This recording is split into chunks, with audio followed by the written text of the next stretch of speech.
I took shit all day. I'm not taking And if now you're gonna restart it. You know, there could be kids watching this. It's a family show. They're doing it for their homework. Yes. So, The kids would curl my hair. What are you talking about? Mayor Jacobs? I am here. Committeeman Hickey? Here, Mr. Trelane? President. Mr. Bilius? Here. Mr. Leonard? Here. Mr. DePini is absent, Mr. Arcana is absent, Mr. Walter? Here. Mr. Hurst? Here. Ms. Christie? Here. Chairwoman Betcha? Here. Adequate notice of this meeting of the Bedminster Township Land Use Board was filed with the Township Clerk, sent to the Burnsville News and the Courier News, and to all subscribers, and posted at the Township Municipal Building, 1 Miller Lane, Bedminster, New Jersey, on January 6, 2022. Okay, stand. The flag is good. Pledge allegiance to the flag of the United States of America and to the republic for which it stands, one nation, under God, indivisible, with liberty and justice for all.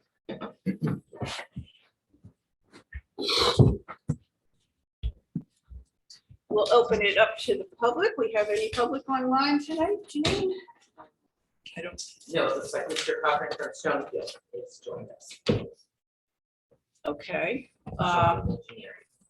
okay. If anyone has anything they would like to talk about, it's not on the agenda, now would be the time. Seeing no one, we'll move along. We have minutes from June 9th that we need to approve. Okay, I'll second Tim. okay, all in favor? Aye. Anyone opposed or abstain? Anybody need to abstain? No, Everybody everyone was was there. there? Oh, good. Okay, we have a letter from the attorney, Petrino. We're postponing the 20 Route 206 LLC till October 14th, 2022. Keep our fingers crossed. Sounds like a plan. Okay, we have 15 Bedminster LLC. Paul, do you want to talk about that? This is service station. So this is the service station on the corner of Leamington and 206. Yep. They have an application for an equipped lube operation with submitted the application with a number of waivers that I've identified in my letter dated June 27th. They've got a number of waivers. One of the things that I have a concern is the means of vehicular access. They provided a verbal description of what's being done. That's okay. I will deal with it extensively in the technical review, but if the board wants to get this moving along, you could grant the waivers, deem it complete. We could work on getting it on the agenda. Okay, any questions from the board? You know, I know they could do that orally, and that would be fine.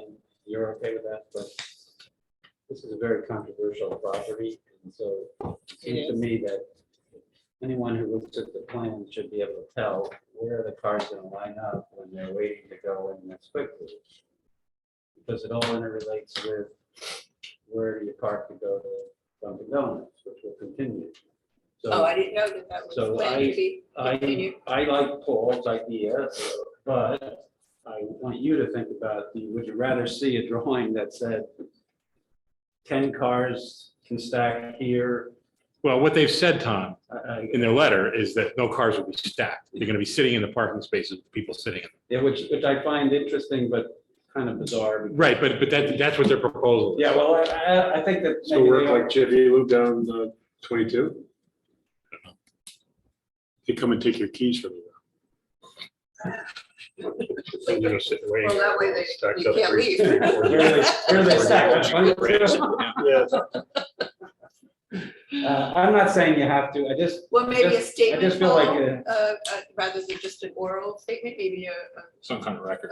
It's written, yeah, they have a letter They do have. They submitted a letter that has that said explains what they're going to do. And, I have the same concern that Tom does. I'm not 100% sure that it's adequate or reasonable or believable. Hold them to it. So, Mhm. I think that's what we have to deal with as part of the tech, but we never get there unless it's deemed complete. Yeah, right, that's right. All right, well, So, anybody have any other, Is that the only issue that's out there? or- Well, there's a number of other waivers, but they're all relatively minor. I think they can do a drawing, actually. Yeah, I think a drawing, absolutely. I mean, we're gonna ask it for it anyway, right? They're gonna come, and we're gonna ask for it, so. They're gonna try to explain it on, You may wanna give it, put it in their court, say, listen, we'll approve it, but, we deemed it complete, but I would recommend you send some drawings also.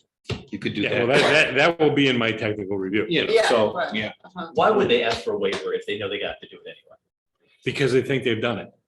they think the existing parking spaces as shown. All they're gonna do is park in the existing parking spaces, Oh, and there's not gonna be any vehicles lined up to get in. so then they're So just then gonna show would they that. have a drawing that would show? The existing parking spaces are shown on the plan. Yeah, no, but to allocate those spaces for the Jiffy Lube, Quick Lube, whatever it is, versus. And that's what we have to deal as part of the site. Space every time it's full. I mean, they've got a drawing that shows what they're proposing, in my opinion. I don't like it. I don't think it works. So you don't think it works technically, or you don't think it works from a completeness? From completeness, I think it's okay. From an actual operational standpoint, I've got a problem. Or convincing us that it's appropriate, it's a bigger problem. Right. So, It's my opinion, it doesn't matter. so if we're looking from a position of completeness. Yes, I mean, what's your recommendation? My recommendation is to deem it complete. Let's move on. I mean, strictly speaking, you could put, a title page that says stormwater report on a phone book and turn it in, and it's complete. It's all garbage, but it's complete because they submitted the stormwater. Substantively, does it address? Yes. The issue? In my opinion, it does. well, I think we need to look at it. Let's think about And- some other things. Let's think about our agendas for the next month and what we're gonna try to do and when, okay? Mhm. And you have something today that is on the property, Mallingcraft property that I would like to get on the agenda. Right, I don't think that should be on the same night as the Shell Station, Jiffy Lube or whatever it is. So it's good to get that moving, and it looks very complete. We'll have to review it, but it looks very complete. Pretty straightforward. I know they're looking for August 4th. Okay, so I think with that, looking ahead, I think that's a good night to do for that and only that. That is I think, Board of Adjustments call? Yes. The Board of Adjustment, because it's a FOIA ratio increase that's over the ordinance. So, and then this other thing, maybe August 11th. I mean, it's up to the board. Paul's making a good point that this is what they want to do. They want to say to you, every parking space could be for both uses, and people just figure out how to get their car lubed, and that's what they want to come with. I guess that's what they want to come with. And this is Tom, this is a non-conforming, pre-existing, well, Pre-existing the non-conforming use. position they're asserting is that it's pre-existing, non-conforming use, D variance, so Colin and I are not eligible, I presume for I think that's what they're contending. Well, they initially took the position that it was not an expansion of the non-conforming use. They were sent to the board by the zoning officer, and I said, no, it's an expansion of the non-conforming. Right, I think it is too, so I think it's a D variance, and I think it's without U2 for the Shell Station and Mallingcraft, because the FOIA ratio is also without U2. At what point is the prior use deemed abandoned? It's a really interesting subject. You just asked a half-hour No, an hour and a half. You don't want me to answer that question because it'll take all night, but basically, it depends.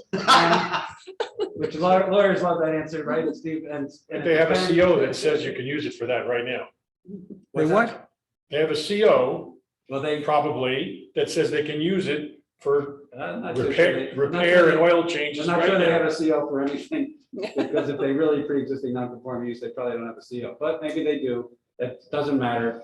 This is a different use than auto repair. This is expedited oil change. It's auto maintenance, not only, repair. okay? Service. This is similar, maybe you're gonna approve it. It is not abandoned. That's fine. Its abandonment theory only applies if something is non-used, but non-used intentionally and never maintained in the nature of its original, in an objective way, in a continuing fashion. So something can be non-used and still not be abandoned as long as it is maintained in the way that it could be used. And that case law that is about a stable in West Orange near the Manor Restaurant. And it's still continuing case law. Yeah, it's not like they used it for something else in the meantime. No, Right. but, and they're coming to you saying, we had this use, we haven't abandoned it, and we want to convert it to this, but we want to keep the Dunkin' Donuts too. And Under our ordinance, is this expedited oil change thing really, are we splitting hairs or is it really a different use? Under the ordinance, it's not consistent with the ordinance. It's not an- It's the not ordinance- That's why it's a permitted use to begin with. non-conforming No, use. but The ordinance is irrelevant because the ordinance allows office use. They are not an office use, okay? So they need use variance just to. they were take gonna out do it new, the, they take out did the use tanks and the variance. pumps and we'll have no place to get gas. It's a use variance. It's a pre-existing non-conforming gas station, okay? So is it allowed to do this automatically? No, it needs site plan approval and enlargement. No, it's a pre-existing non-conforming use. It could theoretically be more cars coming in per hour. It could be backing up onto 206. I don't know. And the test that Frank will tell you is, can the site handle the expanded use? Say it. Or Paul may say that. So, yeah, good. I will tell you that. Frank will tell you the same thing in an hour. I'll say whatever they say. So basically, we're not talking about the matter, but you, like, the one thing that I remember is a lot of interest in this property, much more than I ever expected. Yes. Because of that, it's good that when you come in and you ask Janine to see what's gonna happen, you can see what's gonna happen. Or look online I guess, with the great website and stuff we have. And that should go a long way. I guess the theory that they have is the parking is sufficient for both and. Do they own another one, Paul, or is this? the I don't only- know. Let's put it this way. I think the franchisee does, just by the nature, the name of his business. Uh-huh. It's called, Who was the franchise? it's called Grease Monkey? Premium Velocity Auto LLC. No, I wondered if the owner of this one was going to be the same owner of another I facility, so he has some experience. get As the to what impression to he's a do. franchisee that may own more. Yes. So I think we should go ahead and do it. Deem it complete. Make When it was it, coming deem in, it yeah, complete yeah, and to let's give go forward. Yeah. It was Jimmy Cusco does the same thing. You know, for the It- time. that- You that's- park, that's and then correct. you go get your car. And the letterhead says Jiffy Lube and Premium Right. Velocity Auto Service. Right. Says both. So the letterhead that came in when they were originally applying for a construction permit And the signage was Jiffy Lube. and the signage was Jiffy Lube. Sign was gonna be Jiffy Lube. All right, well, I think we should go ahead, We can Paul, have it and deem it choosy. complete, and I then we'll, Okay, so then it's a motion to waive the remaining items for completeness, right. subject to Paul's comments and schedule it for August 11th, Paul? Or you want to go Yeah. to September? You want to go to September? I don't. September might be more practical considering, I'm telling you, I was amazed. Weren't you? How many people? were Absolutely, interested? From yes. Long distance people were interested. Yes, they But were, that's when they were banging the door down for their service station. correct. Now the It service was the station is most gone. amazing- It was the most amazing hearing I ever received, but it was clearly controversial. It okay? was, So- definitely. It might have been amazing for other reasons. Yeah. For many other reasons, including Zoom technology, which I missed the amazing part. But So, I do think we should put it on by itself. Yeah. Yeah, I think so. I think so too. So And maybe you- and you- September. And you guys deserve, if you want to have a break for September, you determine when you put it on the agenda, so. I don't care. Yeah, I think we should go to September. I mean, if it is going to be controversial against this property. I mean, the other was supposedly because of the maintenance. Now, the September meetings are the 1st and the 8th, I know, and I will not be here on the 1st. me neither. Well, first, Like the eighth. No, it's very possible, because it's before Labor Day, so, consider, I don't know, consider when you're gonna be here, if we're gonna have quorum for September. Yeah, so I would put it on this, put it on the second meeting. We definitely need you here, Paul. Tom, does that motion have to be clear that we're just waiving the procedural obligation to supply certain paperwork, but it's not a substantive waiver? You don't have to say it because that's a waiver for completeness only means. Okay, you're deeming that's it fine. complete. We can ask them for whatever And we you can ask want. for whatever you want. You can require more to be submitted than what's required in the ordinance, but in terms of completeness, it means the hearing starts, okay? Doesn't mean you've approved it, doesn't mean that you've waived any of the ordinance standards for. We'll see what happens. approval. That's fine. I'm When it fine with happens. that. Day in court. Right. Yeah. Okay. So I guess we need a roll call on that one, do you? I need the motion. Oh, yes, we do need a motion. I sort of made. a I'll motion. motion it. Second. Second. Second. To deem it I- complete. To and deem it waive the complete. remaining items for Complete, completeness as described in Paul's review letter. Mr. Travelini? Nay. Ladies? Aye. Mr. Leonard? Aye. Mr. Walter? Aye. Mr. First? Aye. Ms. Christie? Aye. Chairwoman Caput? Aye. Okay, motion has been approved. Okay, so now we can get into our I'm sorry. did we Yes. say what meeting? September 8th. September 8th. Right, so we've sort of got our schedule together here. AT&T at Allen Prize August 4th, is that what I have? No, we don't Yes. know yet, but. But that'll- I think we're tentatively going to schedule for that. I'll have a complete review next week. Yeah. Keep it moving. Okay, so now we're going to our plan endorsement and just designation. Frank, you're up. Okay, thank you. Shades of plan endorsement. One of the things about the state planning process that was always somewhat cumbersome is that it was a process. So when they did all the meetings and everything else, we went through all these lists of stuff. And here we are back to more lists. But the important thing about this list is this is the basis for the plan implementation agenda that will get you a 10-year plan endorsement and center designation approval as a result of what we're doing right now. The activities that you're going to do can be programmed out over that period of time so that some things are important and should be done right away. Other things are less important, or maybe still important, but nonetheless, from a budget point of view and a time point of view, you can't all be done together. But these are activities that will bring your planning kind of up to the speed of state plan. Would suggest, state plan, of course, that was adopted over 20 years ago, would suggest it should be up to speed 20 years ago. I guess is where we're going.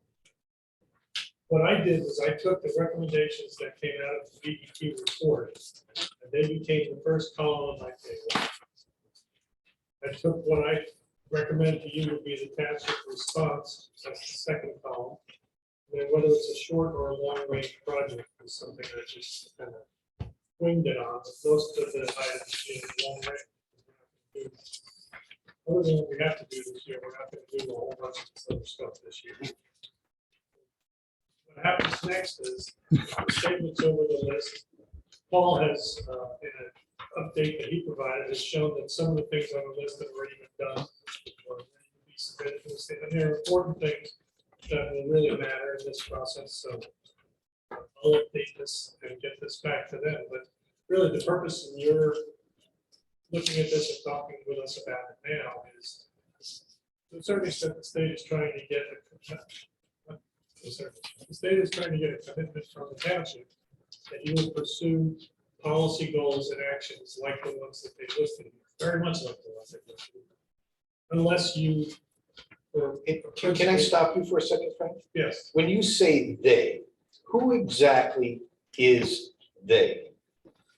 Is it the state planning commission? The Office of Is it the State- 17 members on that? Who is it? It's the Office of State Planning on behalf of the State Planning Commission, yes. So it's those 17 people, basically. that are making these They're plans? the people who ultimately vote for you to get plan endorsement, but the people who make that decision for them and recommend what to do on staff at the office of planning advocacy. And they're all appointed, right, Yes, by the governor, there's unelected. unelected. Those people, unelected right? regulators, yes. So that- we're The staff basically, are employees, the staff are. thank you, Frank, just continue. Just wanted to put it in perspective. They're your friends. They're from the government. They're here to help you. And I'm here to help, yeah. You got it. So I don't think it is necessary that we go line by line through this, but I'm happy to do that or to answer questions that I need. Yes, ma'am. So they'll give endorsement, assuming that you're gonna do this. So you will submit this, they'll ultimately- look it over, go, okay, we'll take your word for it. We'll go ahead and give you a plan endorsement. Do they check up on these things? Do they The make sure you're process, doing the them? negotiation process will result in something they call a plan implementation agenda. They have all these three-letter acronyms. PIA. And the PIA will specify those things that they commit to do on your behalf, to whatever extent they can. A lot of it's gonna be technical assistance. And what you're committing to do by virtue of some things on the list here.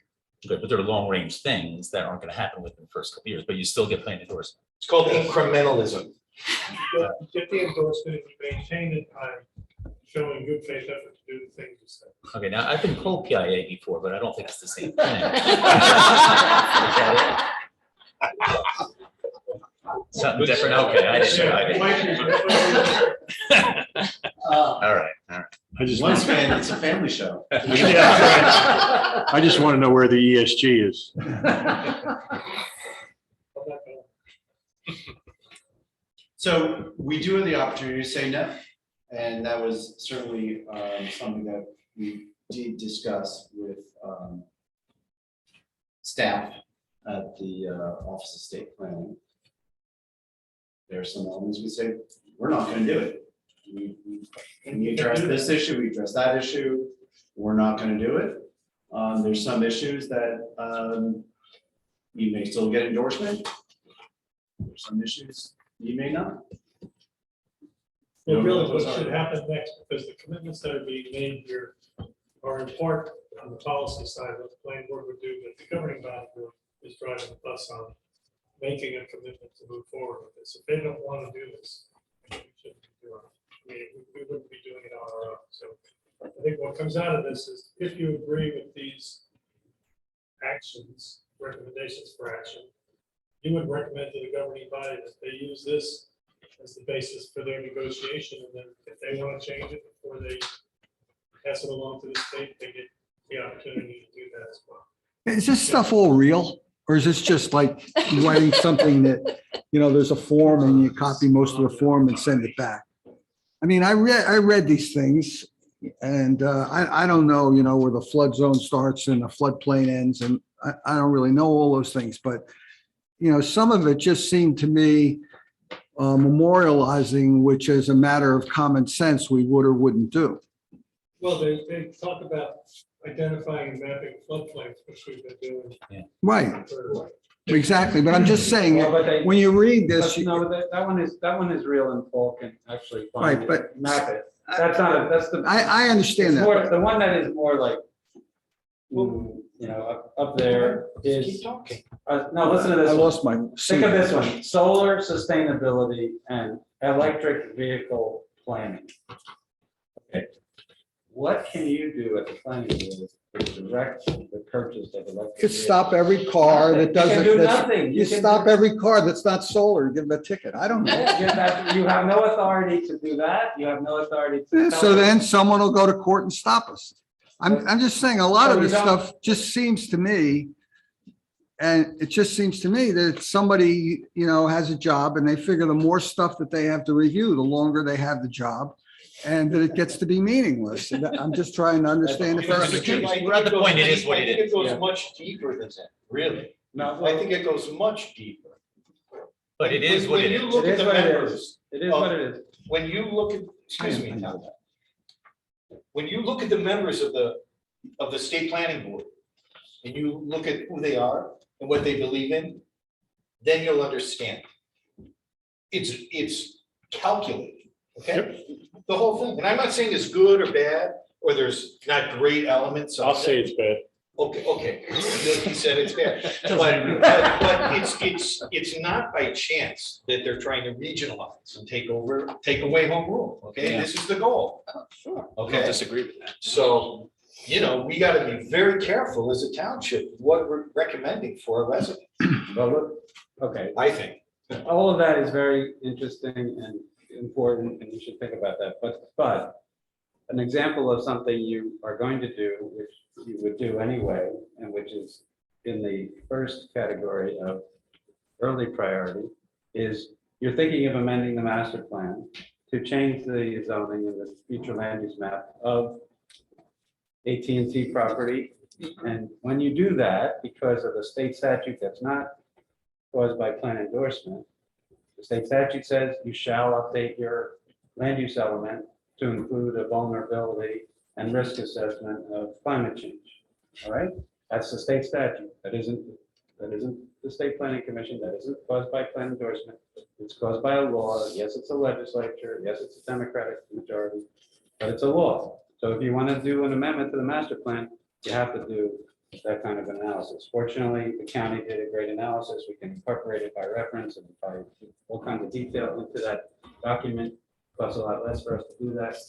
We're going to do that, I think, this year, no matter what. That's probably like one of the biggest chunks. The 500-year storm line is a known commodity. It will be potentially increased by some crazy regulations of the DEP that are on hold, perhaps. But the state DEP regulates the floodplain under flood hazard area permit requirement that we don't even have authority to directly control. So they've already decided that they're going to enforce this Yeah, 500? and they've already. Well, actually, I'm not going to go off for too long on this, but this is an example of one branch of the state government not recognizing the language another one does. They're talking about changing the special flood hazard area to be the 0.2% of 500-year storm. What percentage of a The land county, for example, would be the 500-year storm? 0.2% storm is a FEMA designation. It's not a DEP designation. DEP designates the NJDEP flood hazard design area flood elevation. It's a very long term for what they call it. In most cases, that's actually higher than the 500-year flood. And if they adopt these other regulations, it's going to be another 2 feet higher. Okay, so what they're telling you to do isn't right. They don't even know what they're asking for. They're asking for the wrong thing. Yeah. But we can deal with it. And what you do, just so you think about it, I mean, people want stuff from you all the time. That doesn't mean you do exactly what they say. And so you ask back or just do what you want. And to some extent. So what happens if we don't get That's the good housekeeping seal of approval? It's really easy. Look, the amazing thing is you already have plan endorsement and they didn't change their plan in 20 years. So what does that mean to you? It means to me that you're endorsable as you are. Because they didn't change their plan. Their plan reflects your plan. You told them to put you in RA5 as in the agriculture, the agriculture environmental and sensitive category. You told them to approve your centers. They approved your centers. The one thing you might like, and I think it would be good to get, is get AT&T into some center. So you can get potentially, and these guys know better, some hope chance of some sort of state funds for employers. Is that likely? It's totally unlikely if you don't get in. If you don't get an economic development node, you will never get it because the map won't allow the state agency to give that employer funds. If you get in or you get an economic development node, you at least check the box. The employer has a chance of getting that funding. So the benefits are limited, but actually the risks to you are also very low because you don't like to do something. Tom, that's all your opinion, and I appreciate your opinion. I really do. Thank you Thank for you. telling us your opinion. And the township committee has given direction to the land use board to proceed with the steps we need for plan endorsement. So what do we do now? And the plan endorsement will also, to the extent there may be challenges to our zoning ordinances in the future, having plan endorsement, while not a perfect shield to those challenges, is certainly a defense and is something that has been recognized by the courts in prior litigations. This town. About your plan. Right.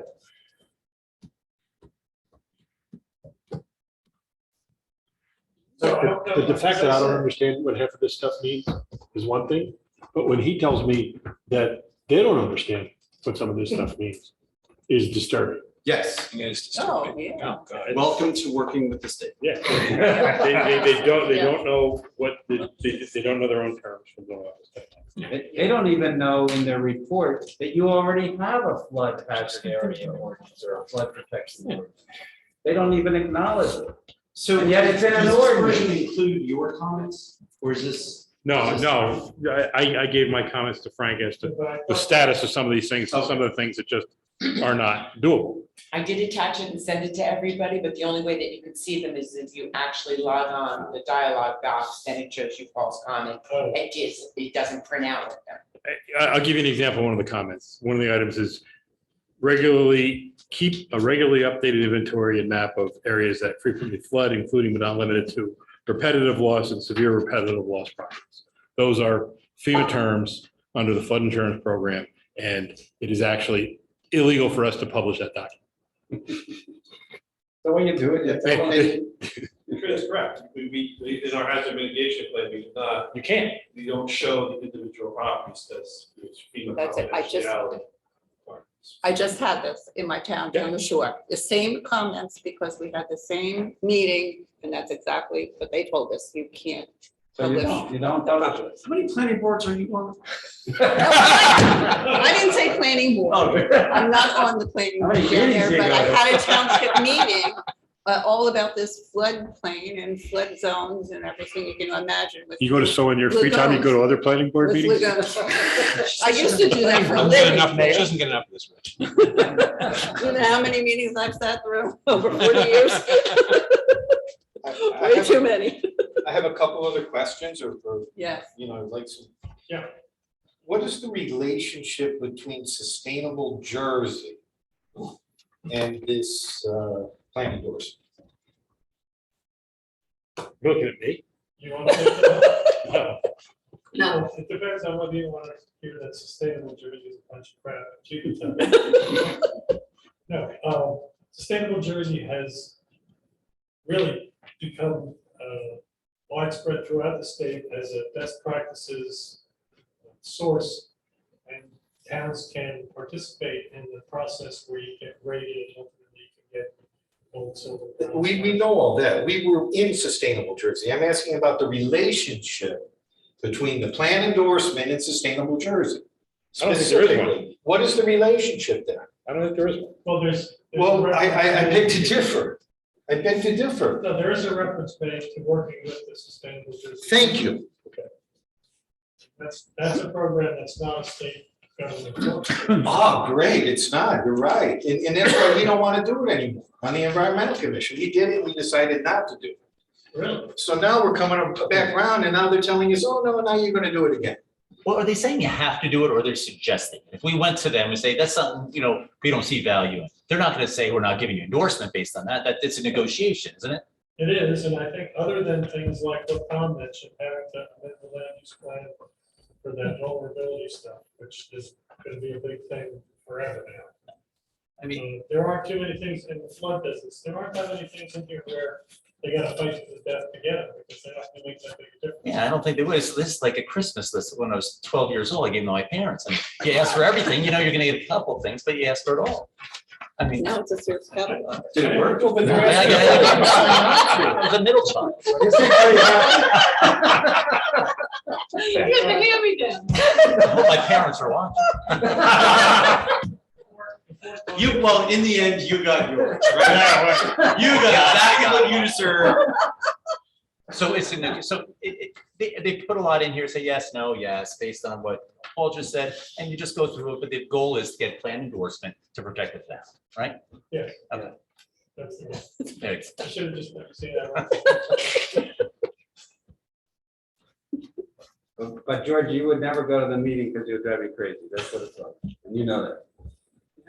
I don't know, I can't understand. You would never go to I the- need to see your mouth, Tom. You would So never it's go hard. to the meeting with the Office of Planning Advocacy because the discussions would drive you crazy. That's how it's treated. Again, that's your opinion, Tom. It's Thanks my for your opinion. I appreciate that. Sorry if you don't like it. No, it's, you're welcome to your opinion, but I don't even know where that came from. I really don't know what you're talking about. So, Well, maybe if Walter is actually, does a lot of work with the state Office of Planning Advocacy. The county is in the process. County has strategically received strategic growth designation. He can help you with the process.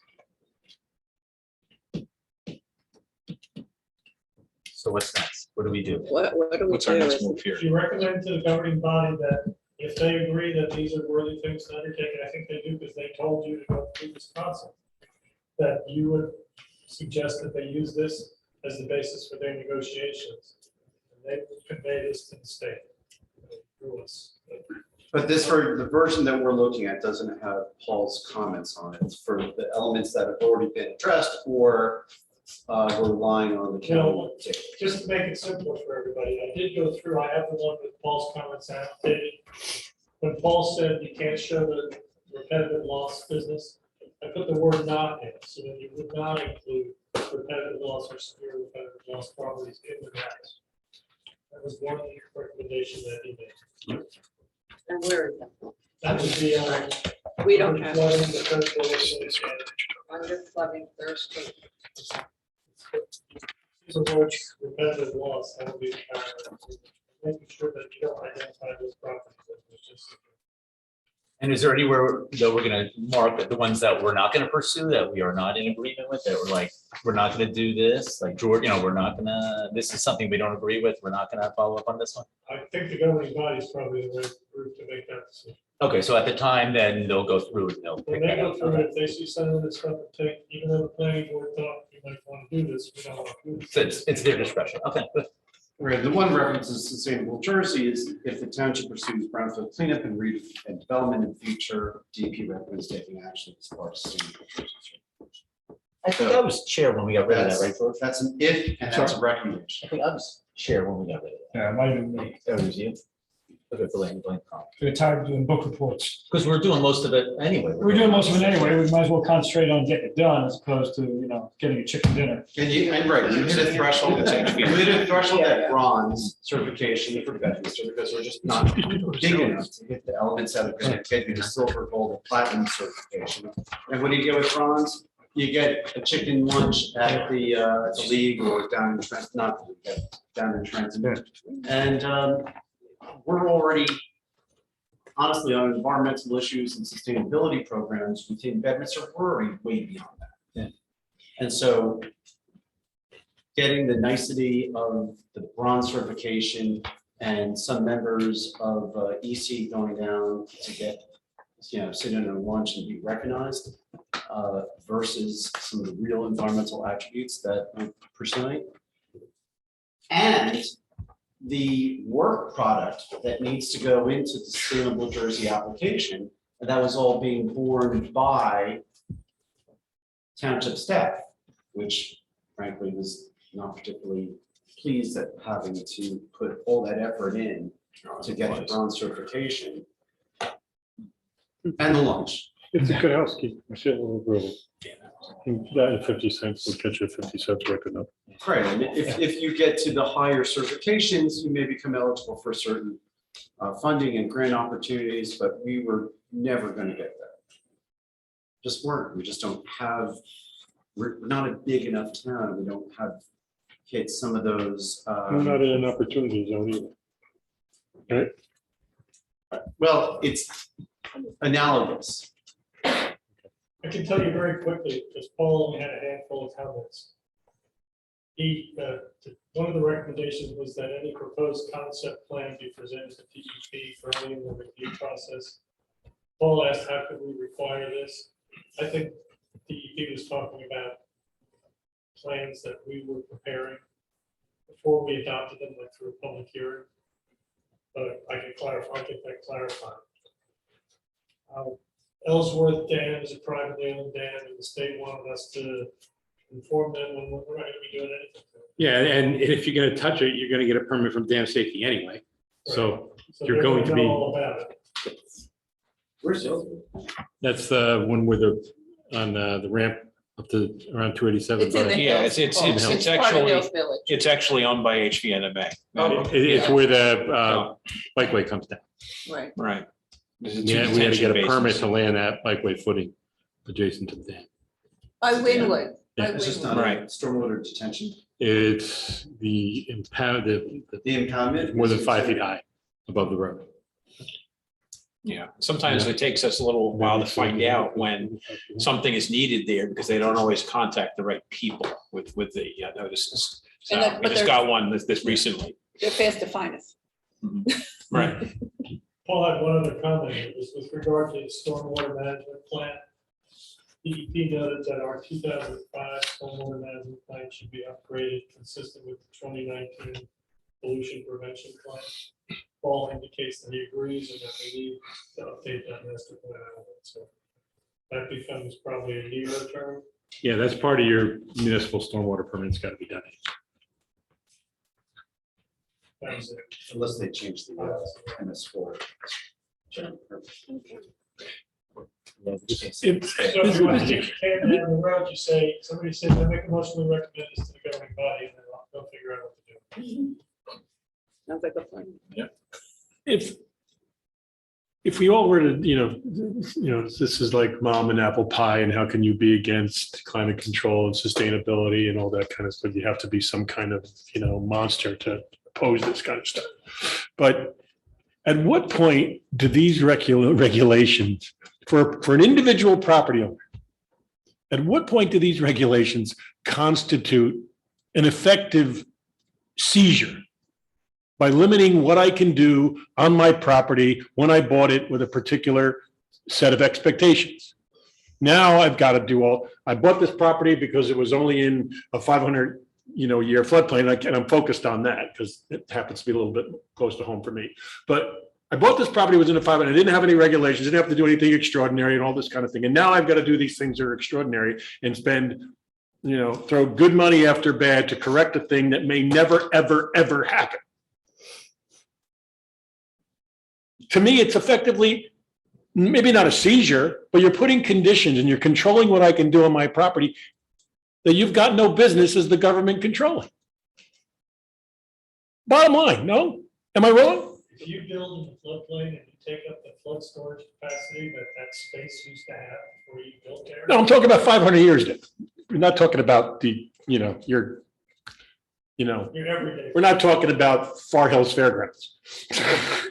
It's a power grab, okay? It's a power grab. That's all it is. If you want to give up. But again, Go ahead. it's not Give it just, up. but to me, it's beyond the control and the local rule that we as a municipality may want to be less or more strict on than maybe the next town, okay? But I'm going back to the property owner, the guy that owns 200 acres out on Larger Cross Road and has a stream running through it. Now he can't do what he wants on his property because there's new regulations. Yep. But is this is That's gonna- been happening since forever. Yeah, that's nothing new. And we're just going further down the slope to the water. Will this plan endorsement do that? Is No, this- that's I know it's very confusing, and Rich is right that these regulations do that. But these regulations, when they come, are usually state regulations adopted by a state agency.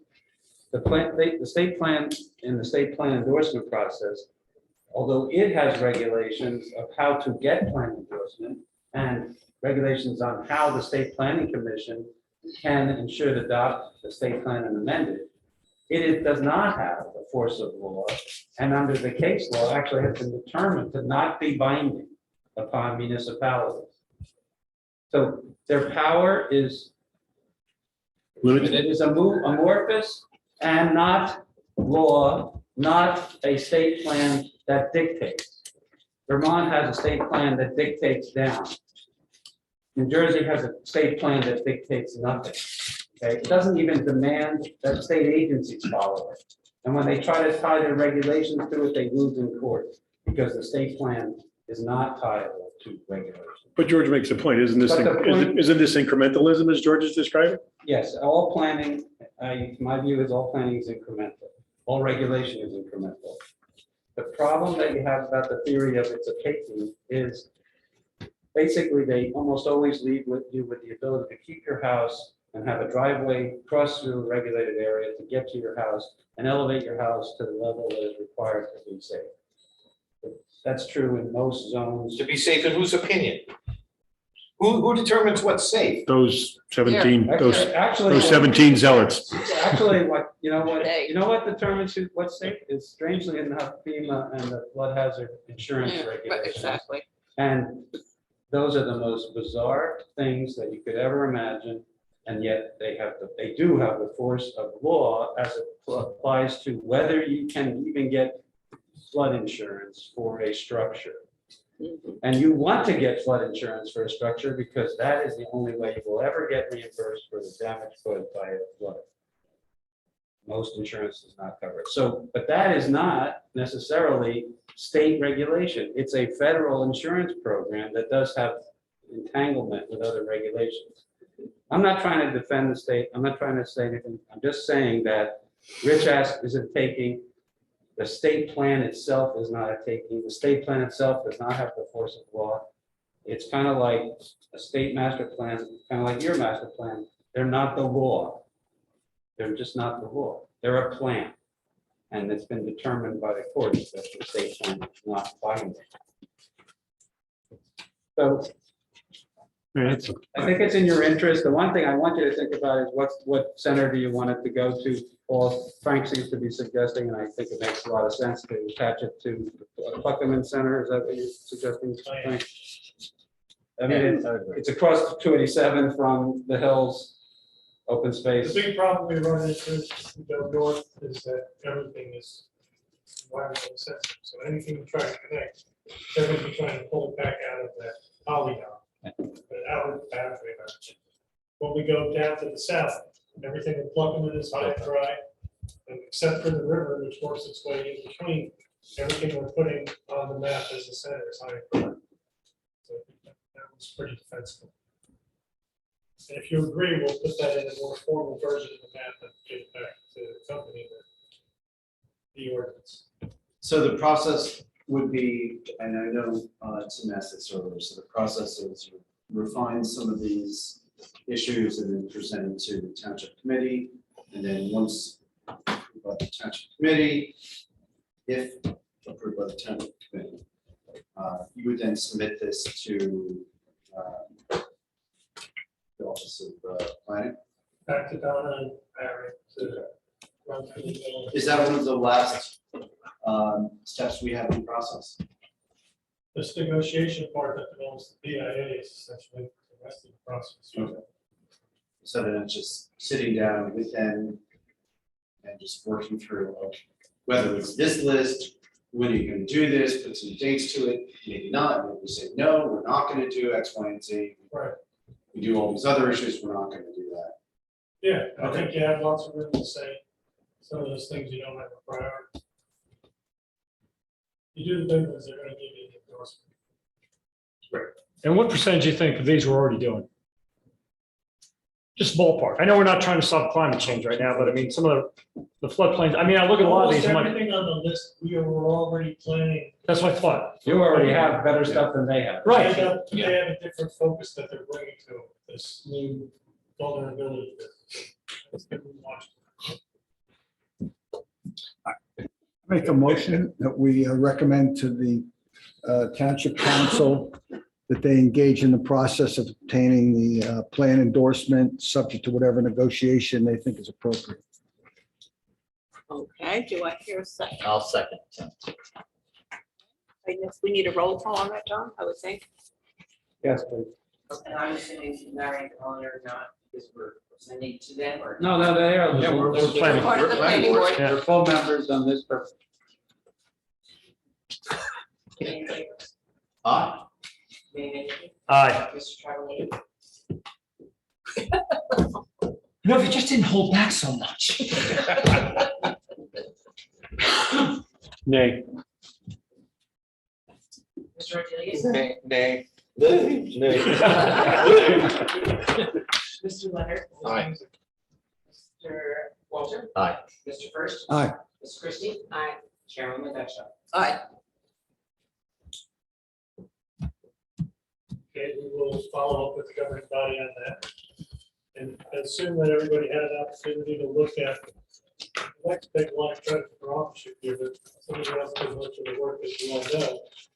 The grant that Walter and Highland provided to the work that was done to get us to this ordinance has us modifying the OR zone. First of all, with the new name, so we don't have to spend the rest of our life confusing that zone with the other OR zones that we have in several different locations.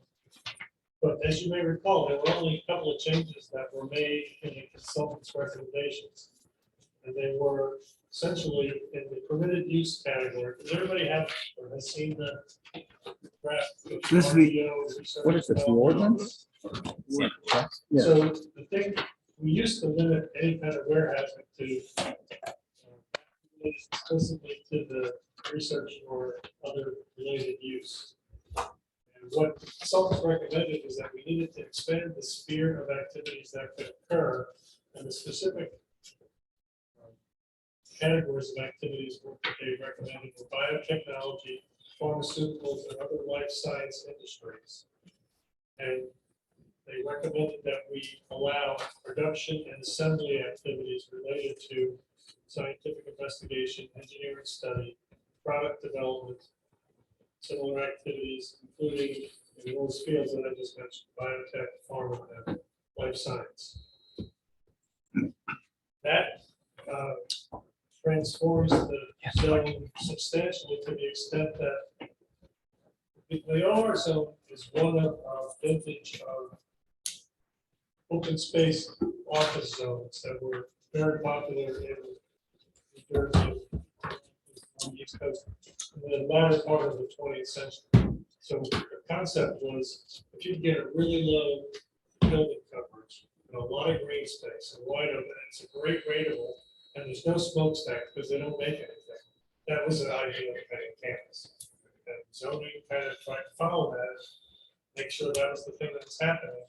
And ultimately, I think that attitude was part of the reason that so much of that space is no longer wanted in the marketplace. Nonetheless, what they're recommending to us are things, we know that there has been this life science corridor roaming around this area. Sanofi, having been here for so long, was a big part of it. When they took their research up to Cambridge, Massachusetts, that put a big bite in what we had going for us here, but we're still seeing that from New Brunswick through Bridgewater up into Bedminster.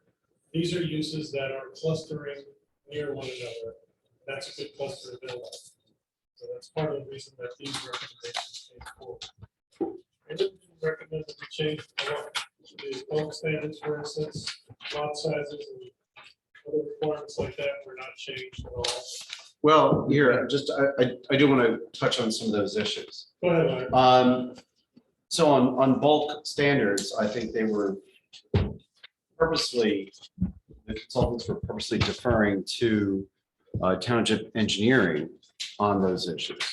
So just to be clear, in the conversations with the consulting team, They didn't conclude these were the right numbers, they just didn't change.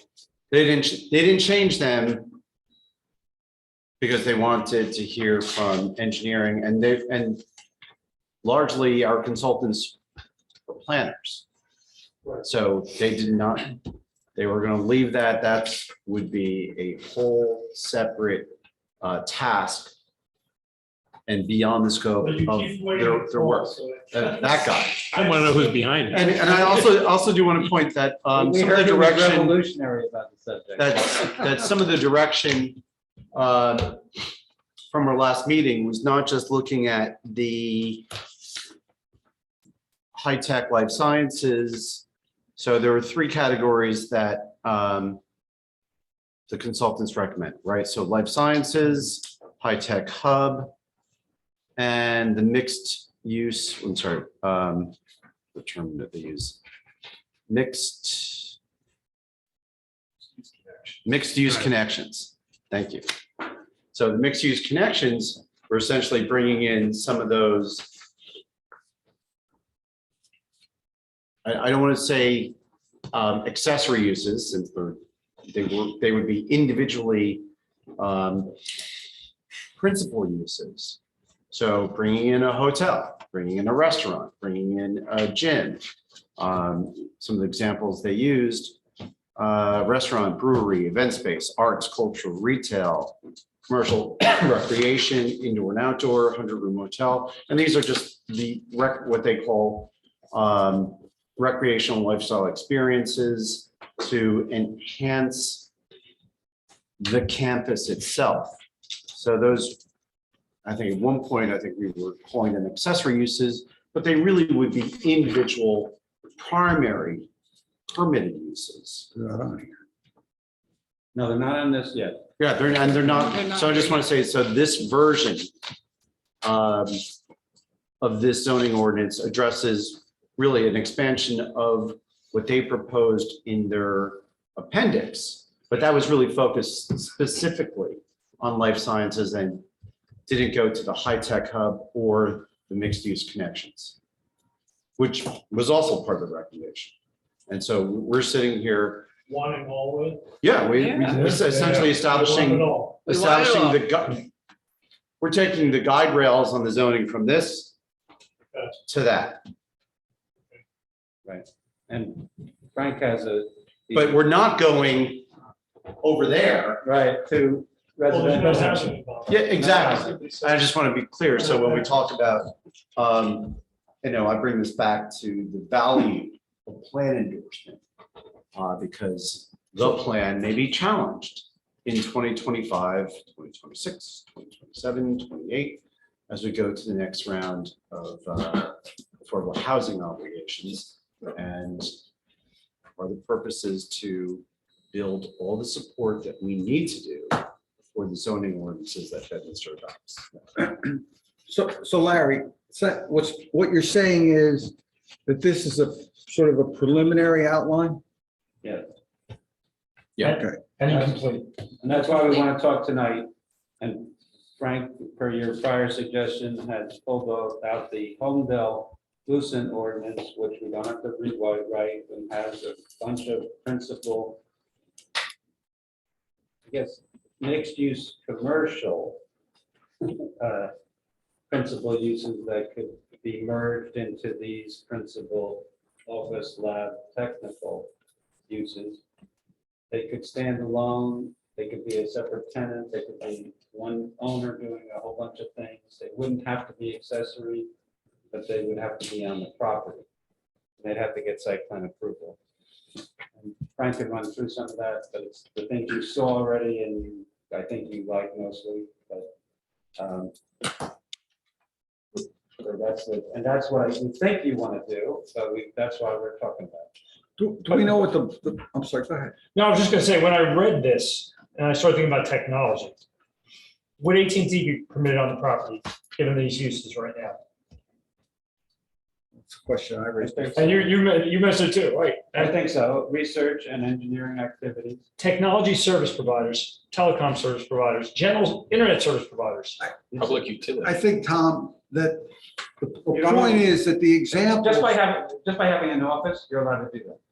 I know that sounds amazing, but that's all they have now. They've been there for 30 years. They do what they did for 30 years. Right. And they work office. That's it. Is that included? Yeah, Yes. Tom, I don't think that's the problem. No, The problem is that C, for example, when it uses a reference of what is included, that it's directed really to the bio side. And if we're going to have references, I think the point is that it should not just be limited to the bio side. It should be more inclusive so that there's no question asked. Particularly When I read because, this, that was, go ahead. I'm sorry. When I read this, it jumped out at me, that it doesn't have the things that Colin's referring to. Either that, or just make it very broad and don't give any examples. But I don't think the way it's written, I don't think it does exactly what we want. And we specifically didn't want to choose a horse, if I remember correctly. When Priest made their presentation, we didn't necessarily say life science instead in preference to the technology direction. We wanted to embrace both of those uses simultaneously. And the suggestion, by the way it's drafted, is that we're really more focused on Maybe we should say the any bio-life safety. business that employs PhDs. Just a joke. So, and that is consistent with the three recommendations and having access to all three. What Kate prepared, she did, and she said she focused on the life sciences, but those three categories, life sciences, the high-tech hub, mixed-use connections, they can work together. In some cases, life sciences, some of those tenants may not want the restaurant or care about the gym. But the high-tech industries, they might, or the offices that might work with all those. And so we don't necessarily see them as mutually exclusive, but in the end can be complementary to bringing some vibrancy to that campus when it's redeveloped. And I think one of the examples in the mixed-use connections that Kate mentioned is Berkeley Heights and the Connell campus. I forget what the name is. The park at New Jersey, which I think, I remember just calling it the Connell campus, but now it's the park in New Jersey, Berkeley Heights. And you've got high tech in there. They're not sure if there's life sciences, but I think they even brought a hotel. They brought some restaurants. They brought some sort of not WeWork, but something similar to WeWork there. Hannah. Is it WeWork? It's Hannah. It's Hannah. Okay, so they brought something similar to that. So they've got everything from small incubation to large companies all situated at one campus. And Walt, if we can get you at the table, because you probably know more about that campus and how it works than I do.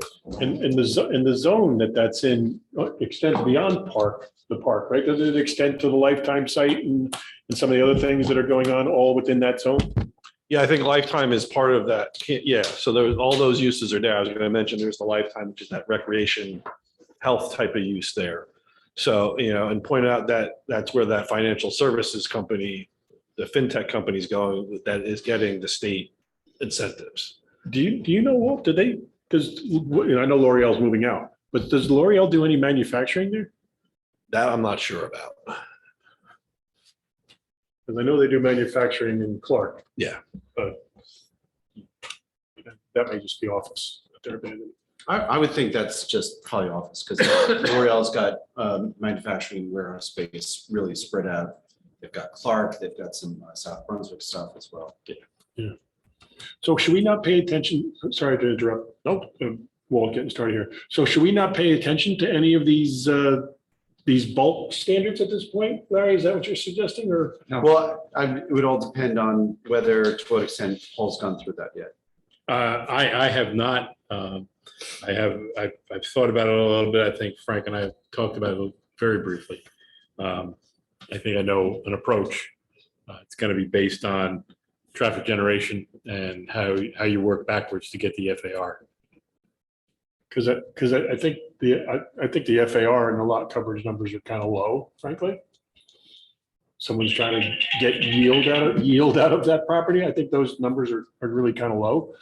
And then I thought we had a conversation about the height because of its location. I thought we talked about you can go 6 or even 7 floors there and no one would be the wiser because of the way that the particular site is sited, the way it's concealed. You don't even see the building from 202, frankly, and you barely see it from 78. Yeah. But if we're using Berkeley Heights as a reference point, I think the Embassy Suites has a sign that you can see from the highway. So signage restrictions and things like that may be something we want to loosen up. I've always been an advocate of, shouldn't be a secret that I've got my business in your town.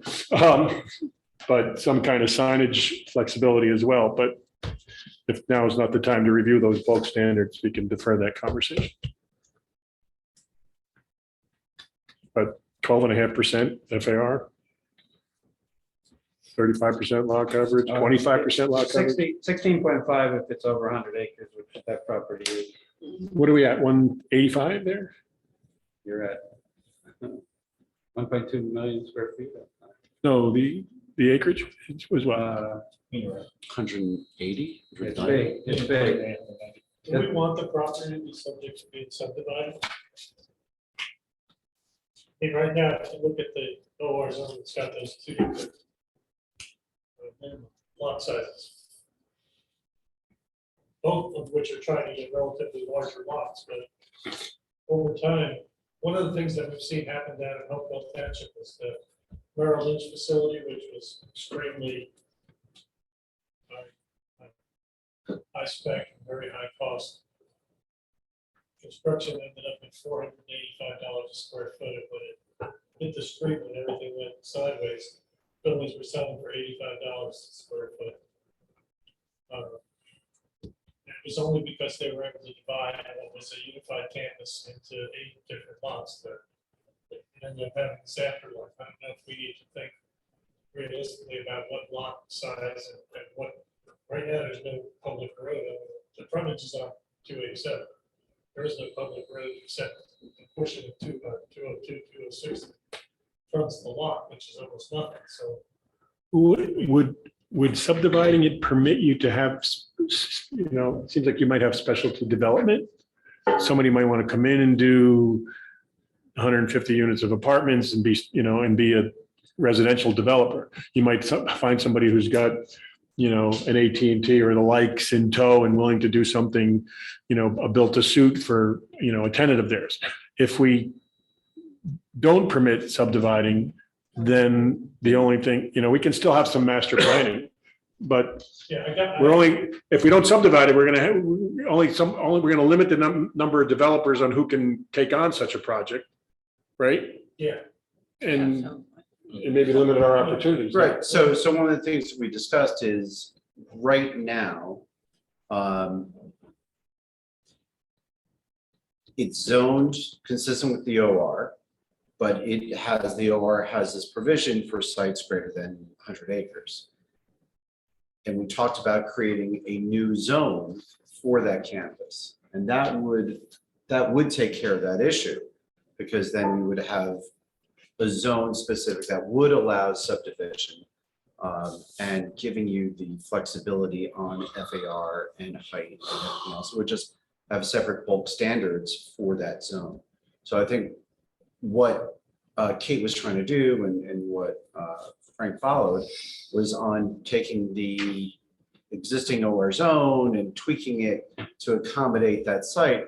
But look, realistically, right now in conversations with the owner, they want to stay in, but that's not to say that's a permanent situation.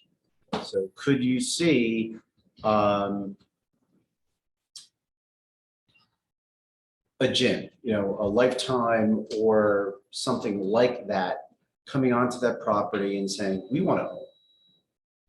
We want to, sell us the 6 acres over there and we'll put up a gym and we'll operate the gym, period.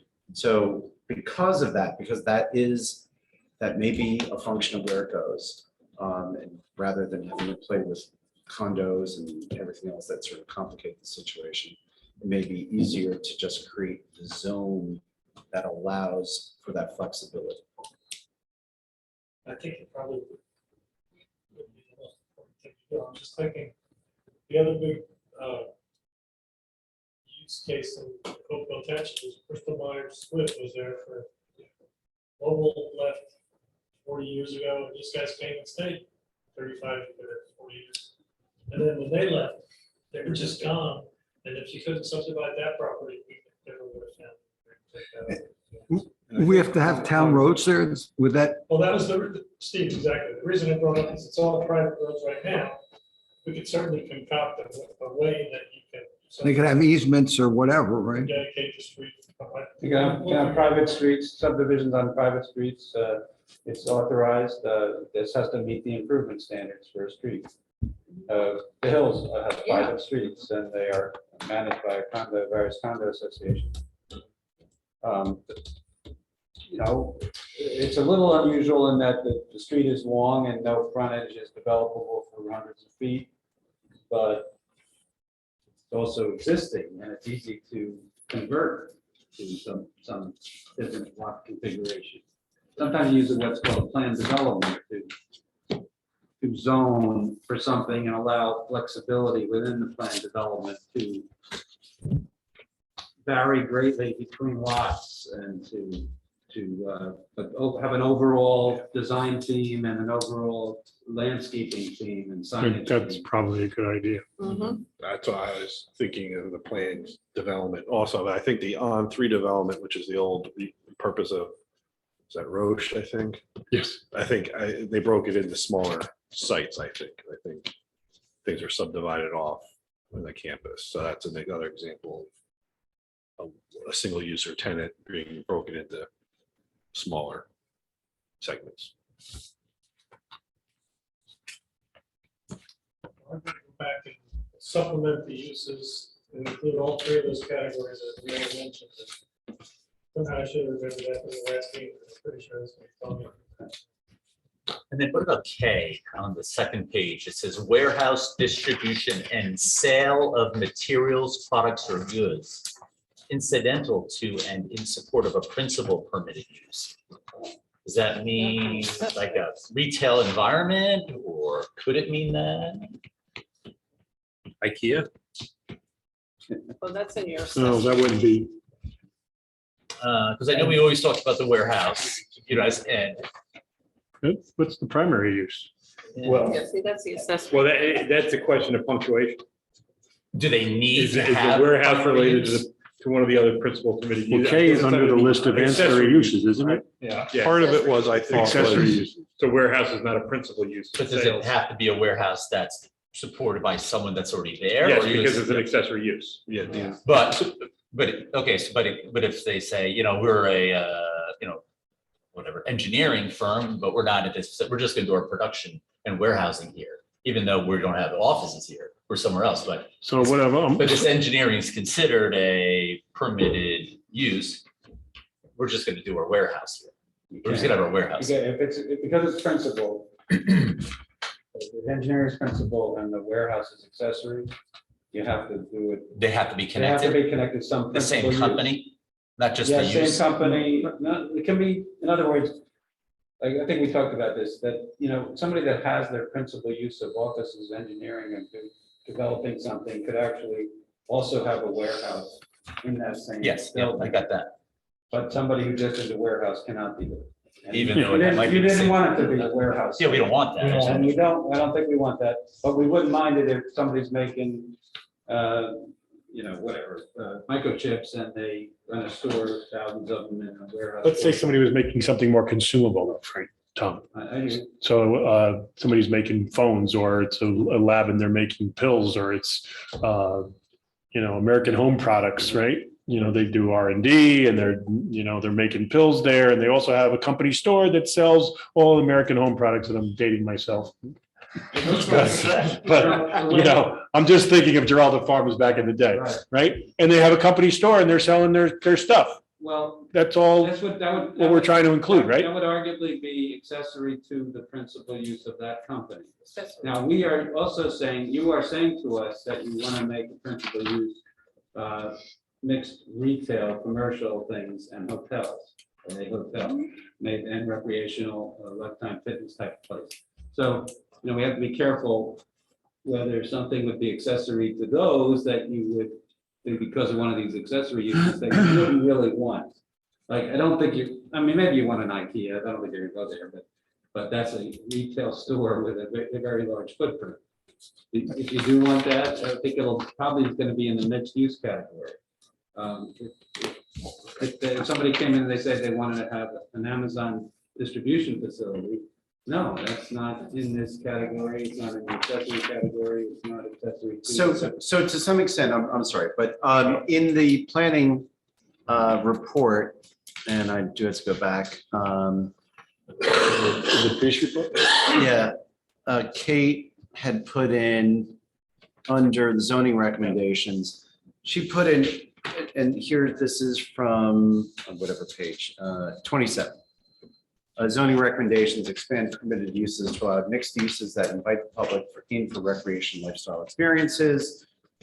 And she threw examples out, 30,000 square feet, restaurant, brewery, event space. 30,000 square feet, arts, culture, retail, 50,000 square feet, commercial recreation. And then the last bullet under that category was 100 room hotel, right? So there's the idea of, this is a much harder draft for Frank. So which is, why when he said he was going to have it at the next meeting, I was a little suspect. Because this is really hard drafting to accommodate the life sciences component. And for the life sciences component, that's where Kate was talking about the warehousing, because for the warehousing that's going to follow life sciences, you may have a 300,000 square foot life sciences R&D, maybe they're even doing some manufacturing there. But the warehousing that's going to support that might only be 20,000 square feet for finished or intermediate product, or even raw product. So for that use, the life sciences bio, the warehousing is going to be, it's not going to be 100,000 or 200,000 or 300,000 square feet of warehousing. It's going to be very, very discrete. As you go to the high tech, you may have the warehousing component may be different. So it may be within each of those three categories, the life sciences, the high tech hub, and the mixed, the mixed use connections. Did I get that right? Mixed use connections. There may be no warehouse, or very limited warehousing associated with mixed use connections, because you're not going to, for the retail or the restaurant or event space, you wouldn't necessarily have any warehousing associated with that. So the drafting of the ordinance becomes more complicated to accommodate each of those categories. Each one obviously might have a different limit, right? But do you really want to limit? And even those numbers about the retail, do you really care if it's 50,000 retail or 55,000? As Kate said, and Why do we care? And this is from Kate's perspective of when she presented, as well as in the conversation, she just threw some numbers out there As a good mix. as examples, and then perhaps engineering might say, well, the way it's going to work, if you really want to promote, do you want to promote a mall, which Lord knows no one's going to build, but to the extent that you open up the campus to the public, and once again, I think we talked about this before. Drive by that Lifetime Fitness down in Bridgewater. Packed. Friday night at 10 o'clock. Yeah. Packed. Every I don't understand who's going there. Supposedly it's packed in the wintertime too, but now that the pool is open, it's like even worse. Is it really? Oh, geez. Well, one of the things Tom mentioned before is we might just want to quickly run through the uses that they permit down in Homedale. I was going to say a couple of things. One, to Rich's point, I mean, if you look at Bridgewater, then I don't know how many stories those buildings are, but there's certainly more than 3. That's the first thing. The second thing is maybe we ought to look at how they fashion this, and a punctuation on a life science. A friend of mine's wife teaches yoga. 250 people sign up for a class, one class. I mean, where these people come from, I don't know, but they show up. The other question, Tom, I have is this. I'm not sure, maybe I'm missing this. If we look at the permitted uses in E, should E be an accessory use? You talked about it the last meeting, and that you could make it accessory, but you might actually want to encourage companies to actually just make things, to go there because because manufacturing, as we talked about, we used to think of manufacturing as always being dirty and always being hazardous. It's now so regulated that manufacturing is actually sometimes super clean and certainly regulated to control hazardous materials and to make sure they're properly managed, OSHA, for the worker and disposed of in accordance with environmental standards, which are draconian in the United States and especially. Well, that's true. I mean, So manufacturing, like, you'd be amazed. I mean, Rich has probably seen it too. You could have a biotech company making a vaccine in a biotech vat that's 20 feet high in a stainless steel setting that's perfectly clean. So clean because they can't do anything to contaminate. They have to be protective of it. And that would be production. It would not be just a lab. I mean, they're making stuff. They're generating vaccine by genetic technology. How can you allow that though? It prevents something even bigger though, so you can put size I don't know requirements. if you want to prevent it. I'm like, what's wrong with something really great at that location? It's 1.2 million square feet. Well, what's great though? Like what kind of manufacturing? There's all kinds of things happening. Like, That's why we're not calling it manufacturing, honestly. I mean, it requires, you can get some Maybe you cool should. things. Maybe you They need should. all the back stuff. They need the forklifts and the trucks coming in and then. That's, They yes, but if it's all done well, if you don't allow it, it's a use variance. So that's what we're talking about. Do you want to allow it? And yes, this is right now, the way it's written, is a principal use. And I'm not saying you should, I'm just saying, think about it. And this is where you can come and say, under the life sciences model, right? So life sciences, you can allow production, research and development, production, warehousing that supports only as an accessory use, supporting the primary use, right? You may have that specific for the life sciences. You may not have that same warehousing or other options or production for other uses. So What if- it's once again, What if it's Foxconn? very, it has to be narrow, well, under that approach, it would be narrowly crafted. But what if Foxconn said they want to get out of Taiwan, they want to come to Bedminster, they want 1.2 million square feet, they're going to totally rebuild it, they're going to make a microchip factory that's going to sell millions of microchips per day. Will there be under high tech? It would be It's under high tech. production. I'm not Yeah, saying. right, but that would fall under the It's high tech. Totally production. I got a guy's making It is the most microchips at high-tech small stuff. scale down the road. It's all over the place. Sometimes it's happening in an office and you don't even know. But all these chemicals that they use in their process are all highly regulated. They need to be stored. The waste needs to be carried in a certified manner. All this stuff is so controlled and restricted that, you're not having smoke fumes in the neighborhoods. That no one wants a liability for that anyway. But you're not having smokestacks and all this kind of stuff. These things tend to be, to the extent that we do them in the United States anymore, tend to be pretty clean operations. So the answer for me, as we go back to the beginning of this argument, is what is the alternative for this site? Office is dead. Let me tell you firsthand, office is dead. Retail is dying, and we need to find other uses for this site. So the more expansive we are, the more successful it will be. And that may not necessarily, people may pine, and I'll be one of them, pining about the good old days. People may pine about the good old days, but unless we want this to become Bristol Myers and Hillside for 40 years, we got to do something. And maybe like Larry said, you have to fine tune what the industries are that you're gonna allow production, or maybe it has to be accessory. I mean, it's pretty easy to say something's accessory to an office, okay?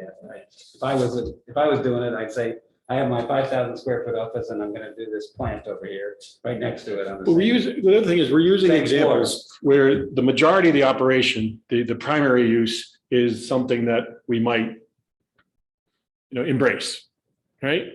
And the accessory uses might be more difficult pill to swallow, but we're making the assumption that those accessory uses would be, if not a de minimis fraction, a smaller fraction of the overall operation.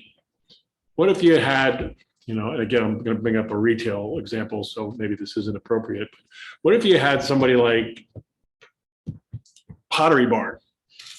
You got a small retail store, 8,000 square feet or less, and they want 50,000 square feet of warehouse. At what point does that warehouse cease being an accessory use and become the primary use? I think the answer to that, Rich, is when the stuff from the warehouse isn't being sold in the store. Mhm. When it's being, Storage. When it's being delivered, shipped, and stored to other distributed locations, from the site and not sold on the site. to the extent it becomes a distribution center. Yes. Which we Well- don't want. Isn't one way we can control that by truck traffic? It's hard to control truck traffic. That is true. Once you give them the approval, I think Yeah. that Yeah, policing is hard. horse is out of the barn. I've certainly seen, Policing is hard. yeah, but I will say I've certainly seen that in approvals where you can do your truck traffic between these hours, and this is how many trucks you get per day. Right.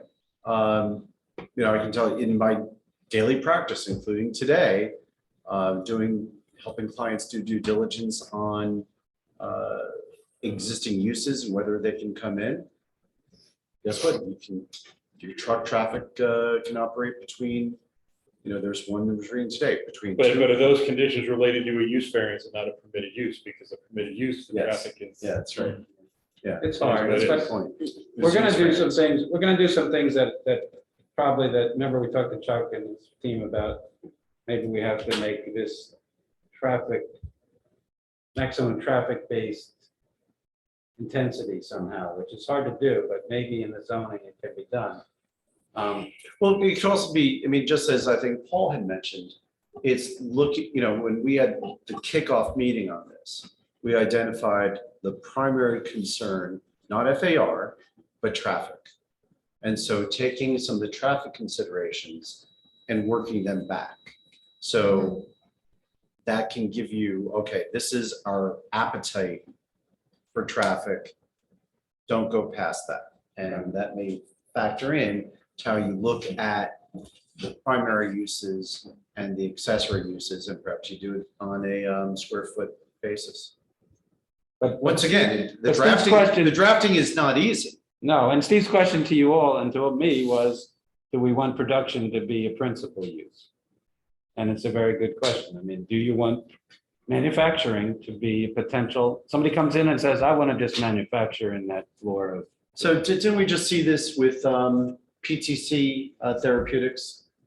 Didn't they just took 300,000 square feet? 50,000. That's the broker talk. Where- So where is that? 350,000 square feet, they were looking in Somerset County. I don't know where they ended up. Warren Corporate Center. Warren, so. And what do they Warren do? Corporate Center, and my understanding is it's R&D with manufacturing or production component. I don't know what the division is between those two uses. Did they have to get a use variance to go in a corporate center?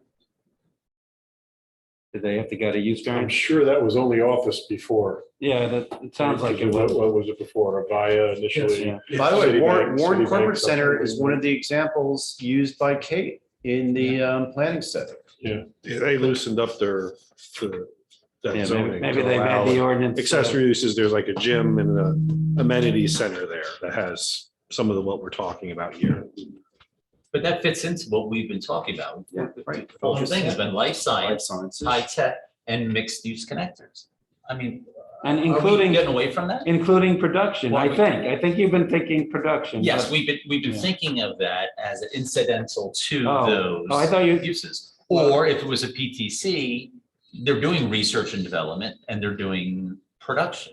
But if we do production underneath those umbrellas of life science and high tech, I think we're okay with that. You know, the Bed Bath and Beyond or the warehouse, that's nowhere in, you know, I know it's just an example, but it doesn't fit here. The It would be office- nice. I mean, if we run out of things, you know, would a shopping center be great? I mean, we could have had a shopping center there easy. We wouldn't have to go through and get a consultant. I mean, every developer would probably want to put a shopping center there. Well, it may not be the best location for one. No, because- but you know, that might be the easy. This is the But harder. you, I mean, I could, in my mind, I could see not Bridgewater Commons Mall, but that little, the Promenade Mall where the Maggiano's is. Yeah. I could see something like that being incorporated into a new development The there. overall campus, Yeah, as part of- inside the campus. Yeah, and you might have a Pottery Barn in one of those stores or And that's- something like that. That's why allow. But again, that's the tail wagging the dog, I think, too, because the bigger picture is, I think, if. That's Go exactly, to- but, go- but that's exactly what Kate came up with.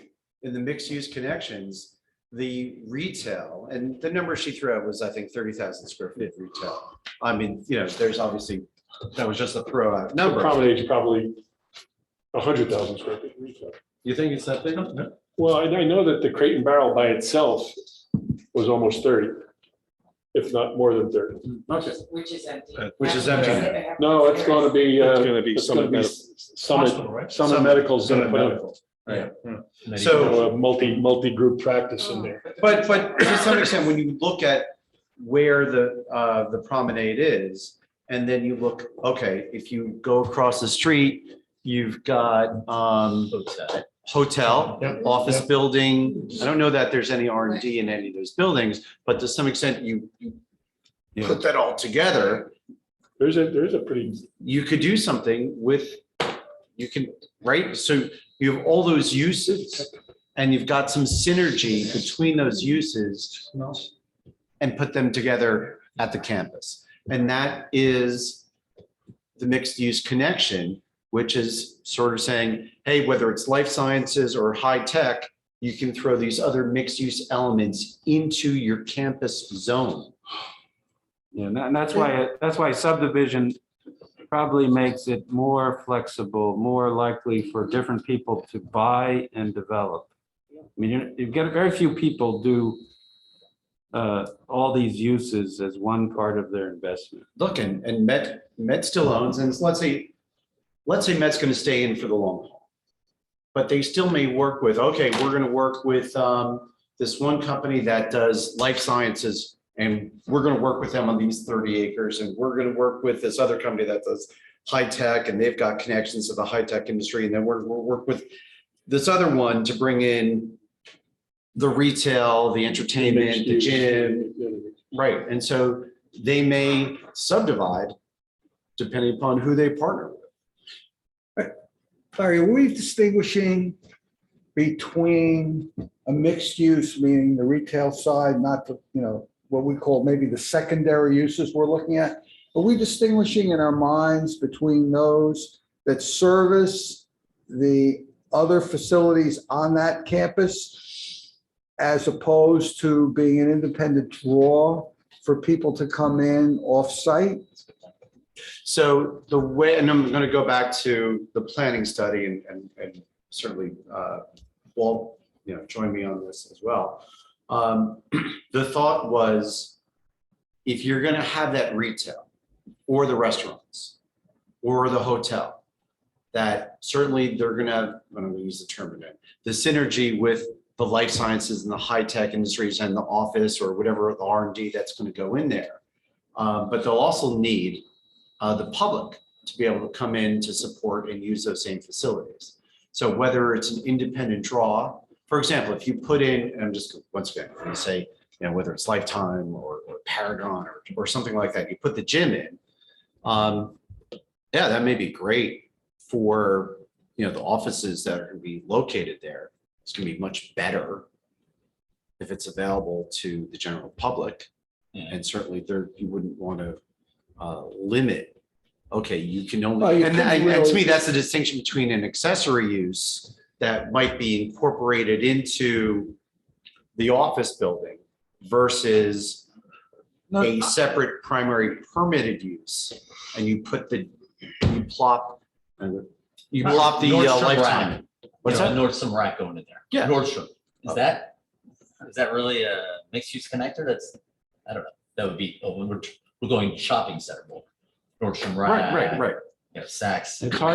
It is hard to limit if you allow retail as a principal permitted use, it's nearly, try to list what the retail uses that are allowed are, but it's pretty hard when you stay store, sales of goods and it's hard to say you can sell clothes, but you can't sell wine. So I almost think when you think of what Kate is saying is, I don't think Kate was saying a maximum of 30,000 square feet. I think she's saying that might be something that would work, that if somebody built 30,000 square feet of retail and restaurants, that would serve the public and serve the people. Well, certainly 900,000 square feet, 1,000,000 square feet of office or some kind of occupancy could support that sort of retail maybe on its own. But if you opened it up to the community, perhaps more easily, but a lot of the retail development, frankly, is becoming fast casual dining as opposed to traditional, dress shops, shoe stores, et cetera, et cetera. Those are the ones where it seems like the buying habits have shifted, to online and so forth. But, you're looking for taco, a burger, or whatever, having all those options is. But once you say the word mixed use to me though, Larry, I'm thinking live, work, play, and the live part is not contemplated in this ordinance right now. And maybe we don't want to contemplate it for now, but maybe by round 4, this is where we want to, where we want to put it, as opposed to some other more prominent location in town, because there's not too many neighbors here, if I recall. So are we talking about including that? We're not talking about it herein, but when you say mixed use, we're deliberately excluding resi. Okay. I think he means combinations of the above uses. Yeah. As opposed to So- traditional mixed use. So Now, mixed use being the R&D, being the production as if it's associated with the life sciences, the high-tech industries, and then throwing in the retail, entertainment, and hospitality that would support it. Now, Larry, you, Rich, both mentioned the concept of subdivision. I think Tom talked about it too. And I'm thinking about it. And Larry, you said you didn't want to complicate things by having a condo set up. But if you have subdivisions, then you have streets, then you have setbacks, and the buildings start getting further and further apart. If you look something like the promenade down in Bridgewater, that couldn't be subdivided. Those are separate buildings on the same lot. One lot. So one owner. I think you have to think about how that impacts if you put a gym on there, and now it's going to be a 50-foot setback, and then a 50-foot setback. You're 100 feet between the next building. And It all depends how our engineer draws the setbacks. Well, but I'm saying, why bother? By the way, and so look, let's face it. But he was going to go no setbacks. Yeah, but Actually, yes. Here's the other thing. That is what I'm thinking. Okay. That for that campus, Inside there. you may not end up with setbacks. But here's the other thing. To my understanding, and all the lawyers in the room can correct me if I'm wrong, they could develop it however they want with all these separate buildings and condo them out without any approvals from the municipality. That's true. That's true. So What you need? Are you gonna throw up or what? Didn't see that. So It is amazing. You could be all built and somebody would. Going back to Tim's point. Absolutely. I've been involved in a lot of those and, when you come back and look at them, oh my God. if we go, It works for transaction 1. it gets tougher in It a gets second. tougher as you get to transactions 2 and 3. If we can go back to Tim's point though, on E, right? You're questioning E, Steve was on E, both of them. right? And whether we wanted to include E in the permitted uses, principal permitted uses. Or accessory. If one of the things that I remember Kate talking about was some incubator aspect of the life science or the technology development, right? So if somebody comes in with some venture capital, they got an idea and they're creating the idea. They got some initial money, they need to get something approved by somebody in order to, to take it a step further.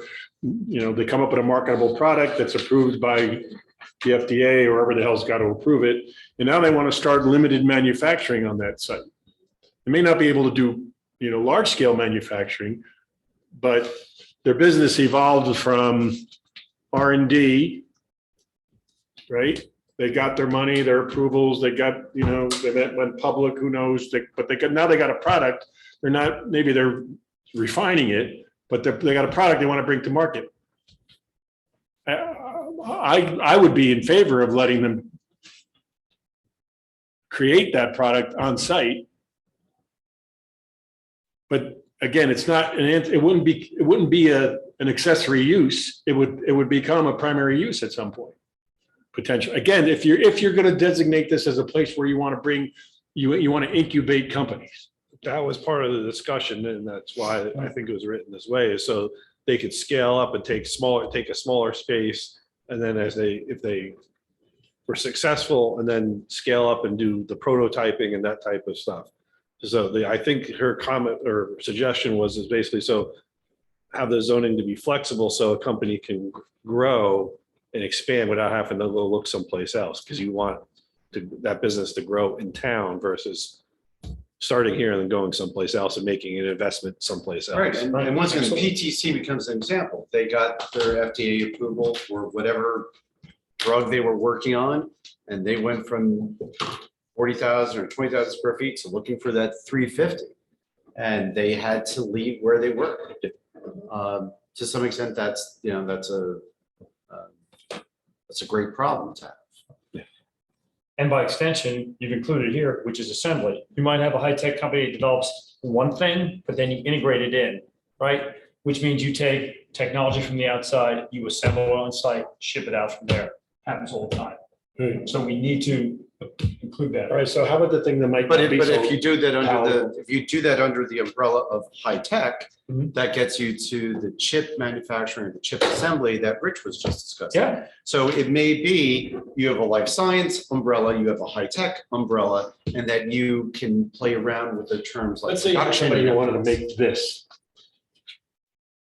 Right? It's plastic mold, right? And they're not doing it in New Jersey. Yeah, sure. They're not doing it in the United States. I know somebody who's making takeout. I know somebody who's making the takeout containers, especially now that they have to be predominantly paper, right? I know somebody who's stamping takeout containers in Bridgewater. Stamping grocery bags. And that would be production, they might argue that that's production and assembly. That's not necessarily the kind of thing that I think we would embrace, but we couldn't stop it with this language, could we? It's not incident. But if you do the umbrella approach, yes, it wouldn't, right? Well, right now, that doesn't sound like biotech, pharmaceutical, life sciences, or even if you added high tech and communications. You might be able to say that's just. Like injection molding is not. That's paper not high product. tech enough for you? It's a paper product. They say it's engineering. It's a paper product. But it could also, the cosmetics industry is in New Jersey as well. Yeah. And under the radar, there's a lot of personal care products that are produced here that you would never know that How about building somebody who just makes exists. the packaging for That too. the.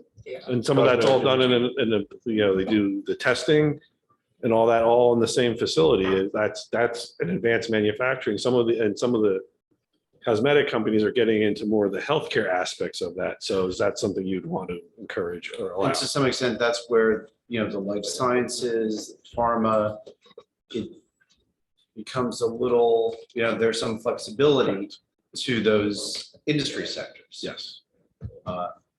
And come back to what I think Tim and I are talking about, which is you create, I don't want to say, the silos, but you have the life science, the bio silo, you may have a high tech silo, and with that, look, part of the planning that went behind this was looking at the talent pool that we have in Bedminster, in our surrounding towns. And yes, the PhDs, the scientists, the engineers. So you're thinking the guy that makes $20 an hour isn't gonna do it? The guy who's employing people at $20 an hour is not gonna do it here? Correct. Okay. Absolutely right. And I think that's reality. I think that's market reality, So that it's not going to happen. But now by extension of this, and Steven said something, engineering. I'm an engineering firm, I might have 3D printers. So I engineer and design for a variety of things, and I 3D print. Right?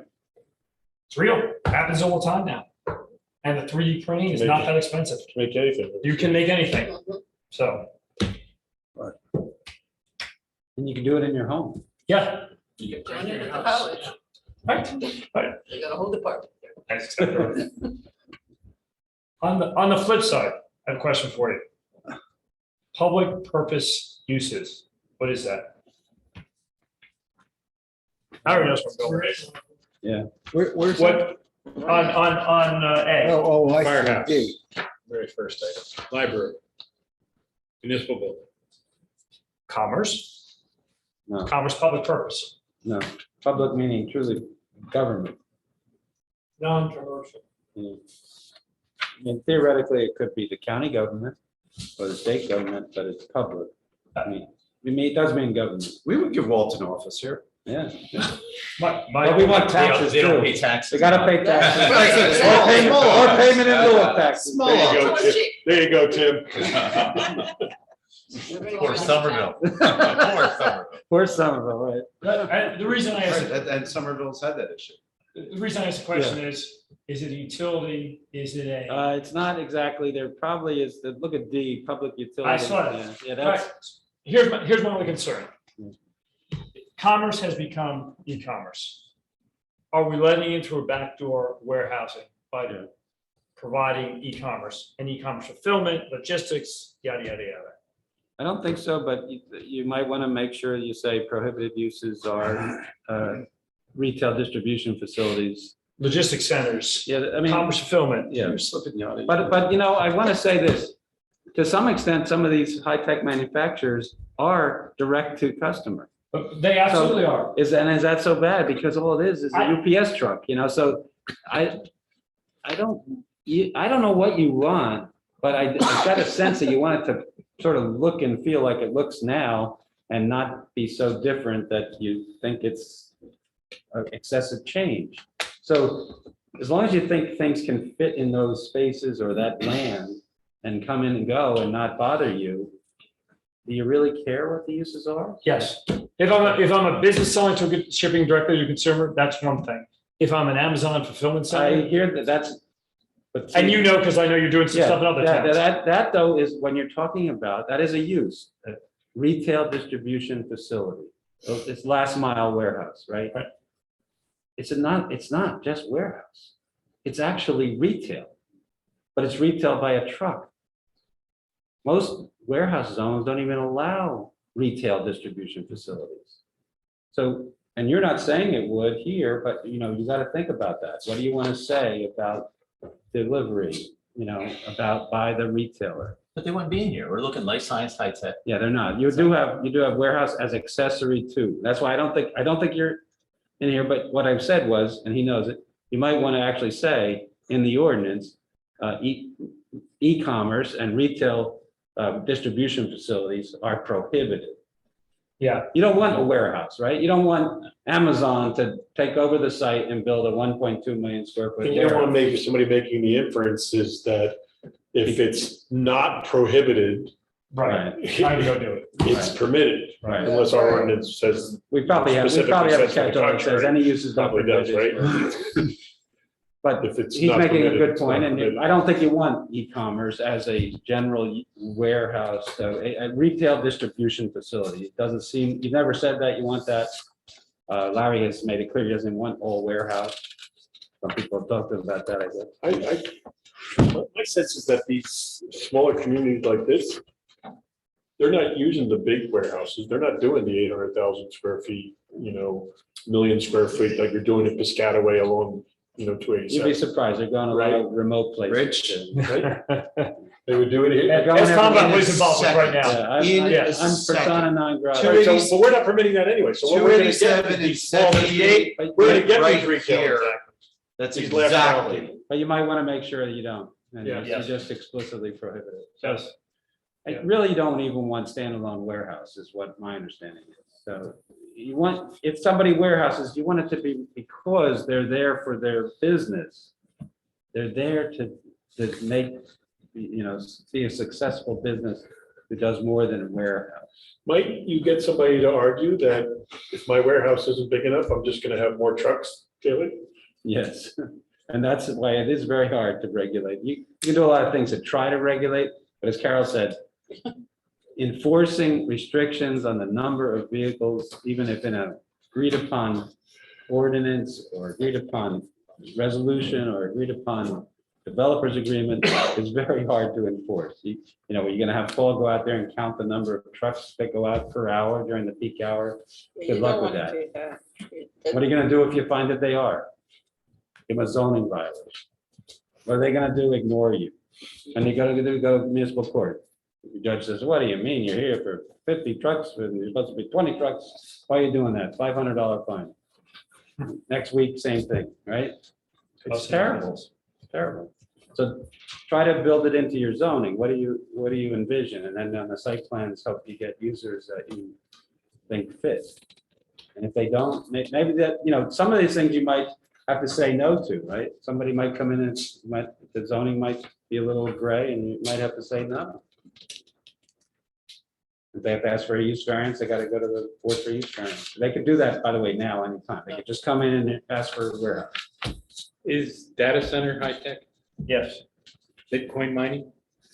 So data center. And I raised that because in one of my towns, a guy approached a farmer, he wanted to put 10 C boxes out there and acres of solar panels to run his Bitcoin mining operation. So data centers, I thought we had discussed it, that data centers would be accessory to a primary permitted use.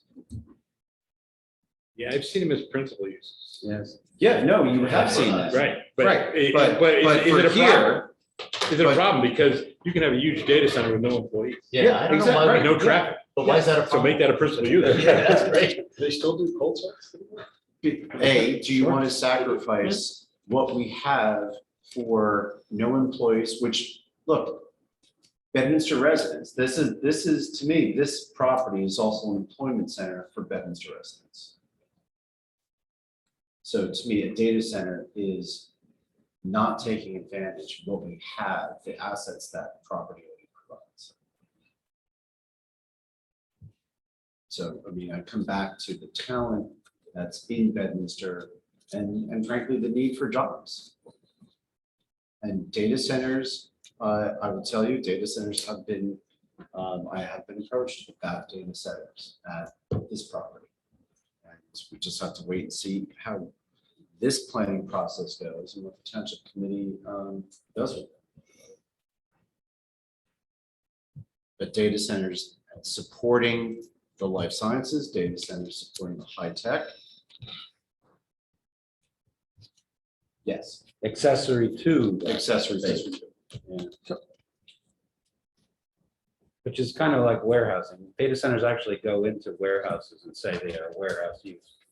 And in some towns, they get approved that way. All right, and where do they typically go? They're typically not going to $400 a square foot No. real estate. They're going to the farm where they can get this land much cheaper. In Iowa. And they don't, Yeah, they need infrastructure, yeah, they need that connectivity. But the rest of it, they just need power and connectivity, that's all they need. So if they can get cheap land that has that, they'll go there. It's for certain high-tech financial firms where they need a hell of a lot of power and they need instantaneous, where those data centers are supportive of those sort of high-tech finance and. But this property, because of its conduits to the telecommunications, is ideal for many different businesses that want dark fiber and they want connectivity immediate. They want to be faster than anyone else. Right, and some of those finance ends might fall within the high-tech definition. But what are the relative proportions for the data center to be accessory to the principal use? That's what, wait for our engineer to come up. Come on, you're the expert on Then you'll that. never see it. We need Colin. We need Colin on that. I'll make some of that. So parks and public playgrounds, does that include, a Waterloo Village kind of amphitheater kind of thing? If you wanted, we talked about entertainment at some point. Is that included there? Was owned by the town or by the state or the county, yes. Maybe you had a private. Waterloo Village is owned by the state, including the concert location. It doesn't need to be, New Jersey Sports and Exhibition Authority No. kind of thing. It could be some, The town could develop it. It would not be a private party. You couldn't have a private party build it or operate it. It may be under some sort of lease from the township, yes. But what Kate did build into the mixed use connections was entertainment with provisions. I mean, she even says indoor and outdoor. So could you do some sort of venue there? But a PNC. I mean, look, we've got performing arts centers, Morristown. Anything. I would just think it's someplace where we wanted to do like a band show and have a summer concert series or something as opposed to. Got the thing on the ridge. Well, you know what I mean. By. Indoor, outdoor kind of Indoor, facility. outdoor, you Okay. know. Why not sports? Hillsborough, they just built this huge cross one that's an indoor turf zone. All the baseball fields, I mean, that's all that. Tons of New Jersey wants is more and more space, and it's not the rec fields, because they don't take care of them the way they want. They want customer service, each game, each field. Like Diamond Nation. I was just gonna say. Athletes can't do anything.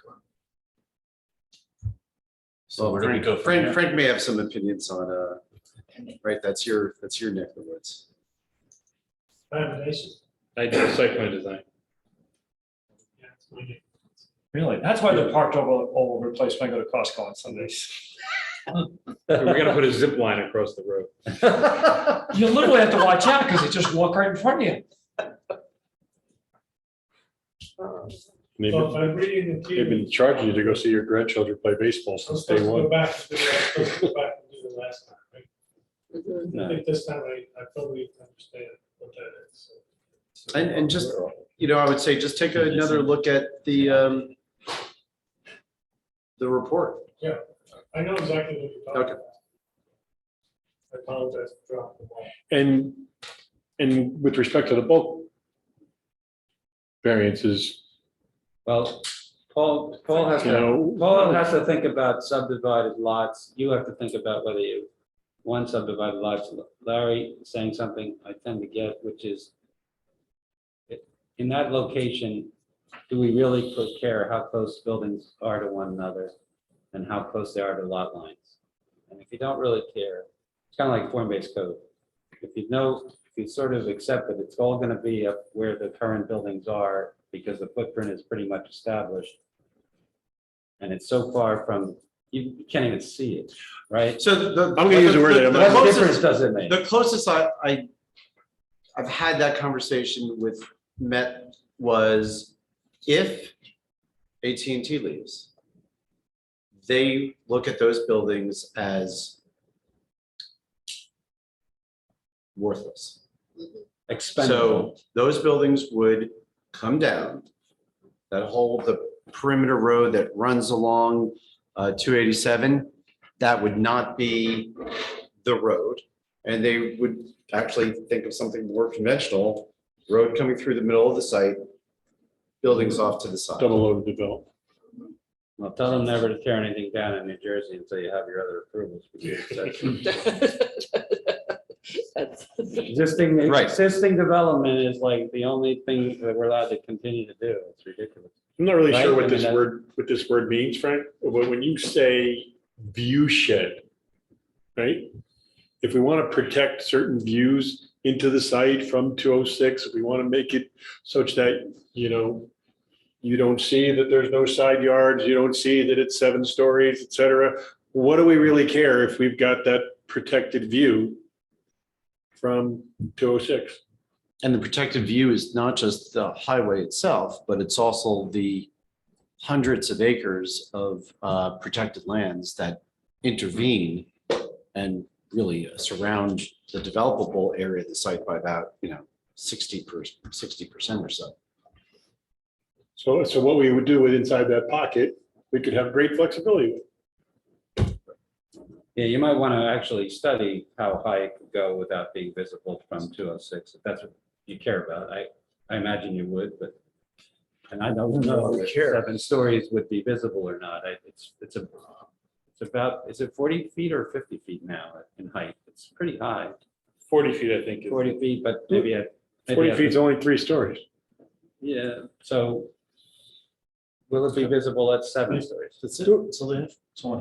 I'm not too sure people are going to be that concerned with, how close things are, up there, just because of all the reasons that you just stated. I think people are going to be most concerned about the uses that we approve because of the traffic. Yeah. I think that that's what most people are going to be concerned about. I think, major, all those all the setbacks and all like that. I don't think anyone's gonna be concerned about that. They're gonna be concerned about what comes out of that area onto 206.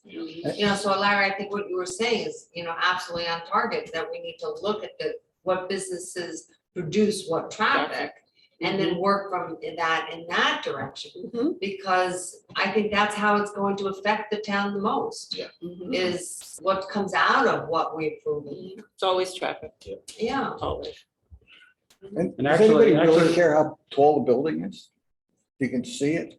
No, I think that that's exactly what I was supporting, is that I don't think people care, if they see a little bit of building here or there or whatever. But I think they care about what comes out of that complex. I think any activity compared to what they have today is going to be perceived as a dramatic change. I That's the way, and that's the way it always goes, right? So you've got, Yeah. So, I mean, you've got go back- 1,200,000 you've got 900,000, close to 1,000,000 built, 1,250,000 approved.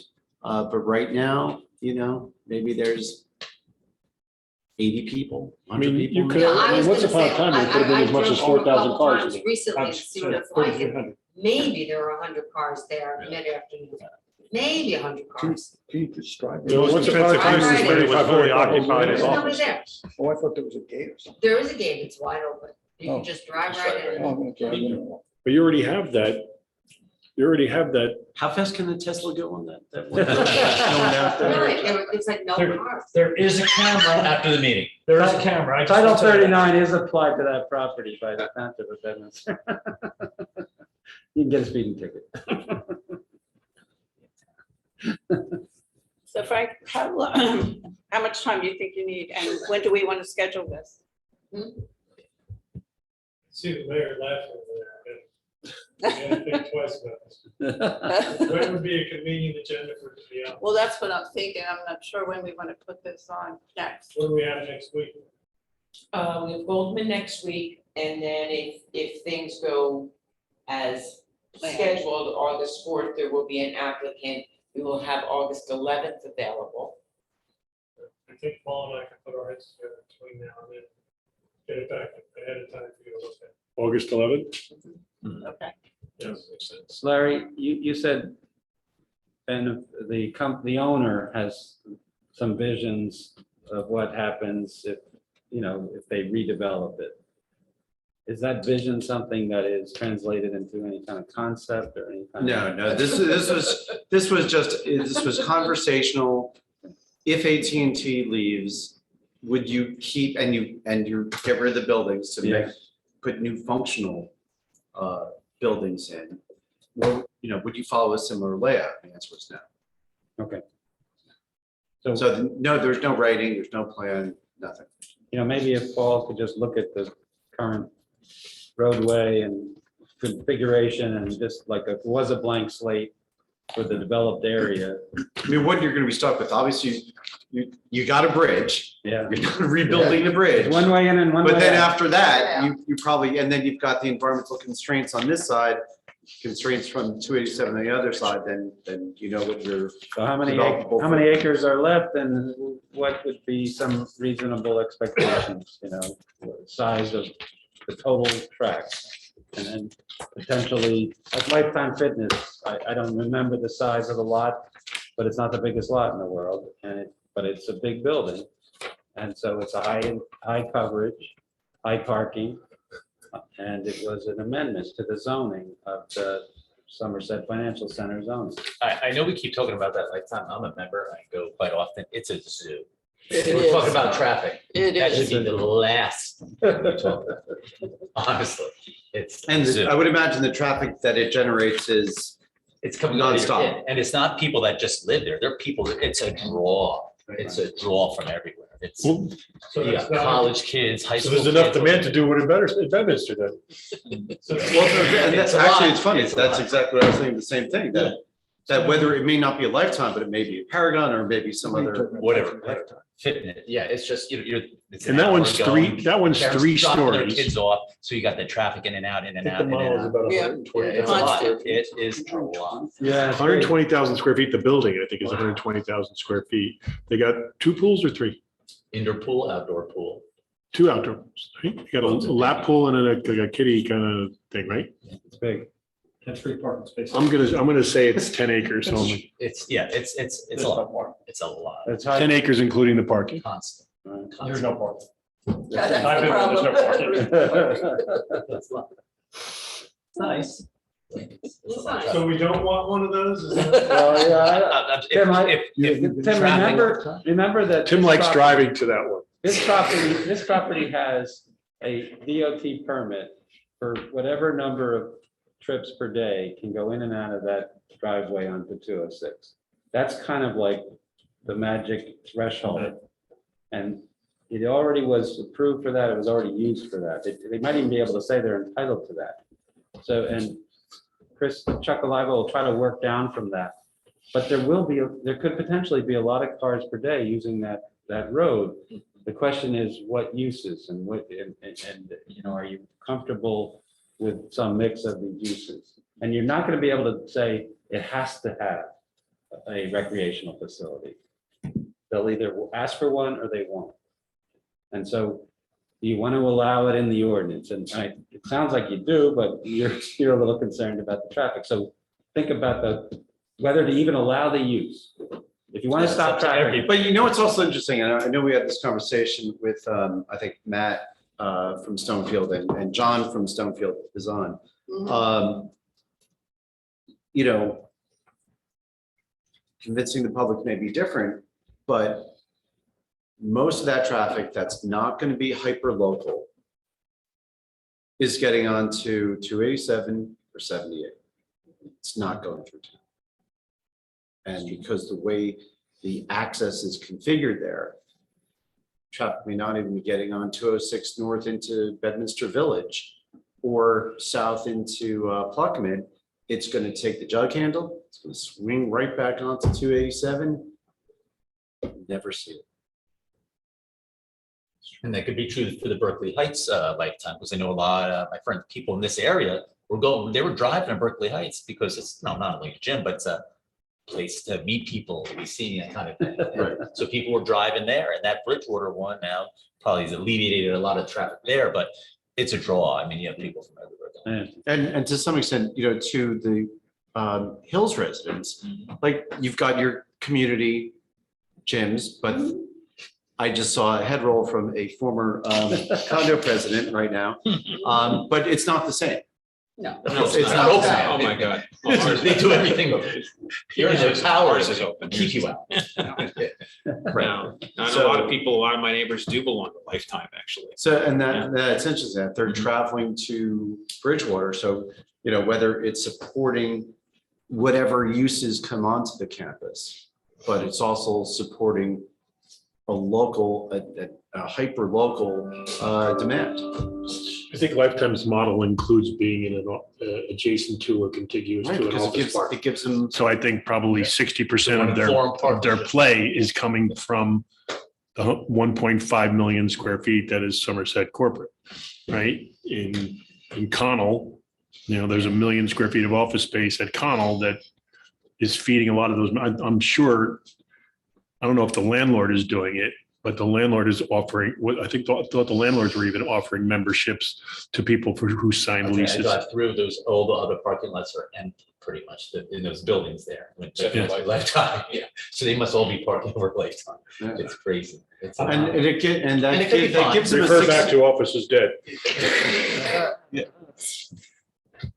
And by the way, on the flip side, work in high tech, the objective is keep your employees on the campus as long as you can. That's why you put restaurants there, that's why you put gyms there, amenities. You don't want them leaving because you want them working 14 to 16 hours a day. That's how it works. But that's only Tuesday, Wednesday, and Thursday. Monday and Friday, it's empty. But you still have to have somebody manning the cafeteria all week. Yes. Well, that's why you bring in restaurants, so you can get rid of the Okay, right, cafeteria and exactly. you have public space that's available for restaurants as well. all right, Frank. Okay, Frank. It's in your court. Got your work cut out for you there, big guy. Just all I that. think so. I think I know what it is. I want to ask Janine for the recording. Frank, your job is, Paul, your job is easy. No bulk stamp. Zero setbacks. I can do that. Oh, but you know what, Frank? We can take the public payphones out of this. Yeah, I love that. I love it. So there's a couple of things I think that come out of it. Steve spotted that The earlier. footnotes can come out too. That was a cut and paste, I think, huh, Frank? No, that's your existing ordinance. That's what's in the ordinance now. Really? Yeah, That's funny. It's as antiquated as our FAR. that's right. That's right. Although you may want the FAR in certain locations. Okay, so we have our schedule for the next couple of months, and I think that's all we need to do. And if anybody wants to make a motion to adjourn. I'll adjourn. Second. Thank you, Walt. No problem. Yes. You might want to zoom next time. That's This is Goldman, what we have in our package here, Janine? Yes, so anyone that are underneath for next week. Recording. Good night, everybody.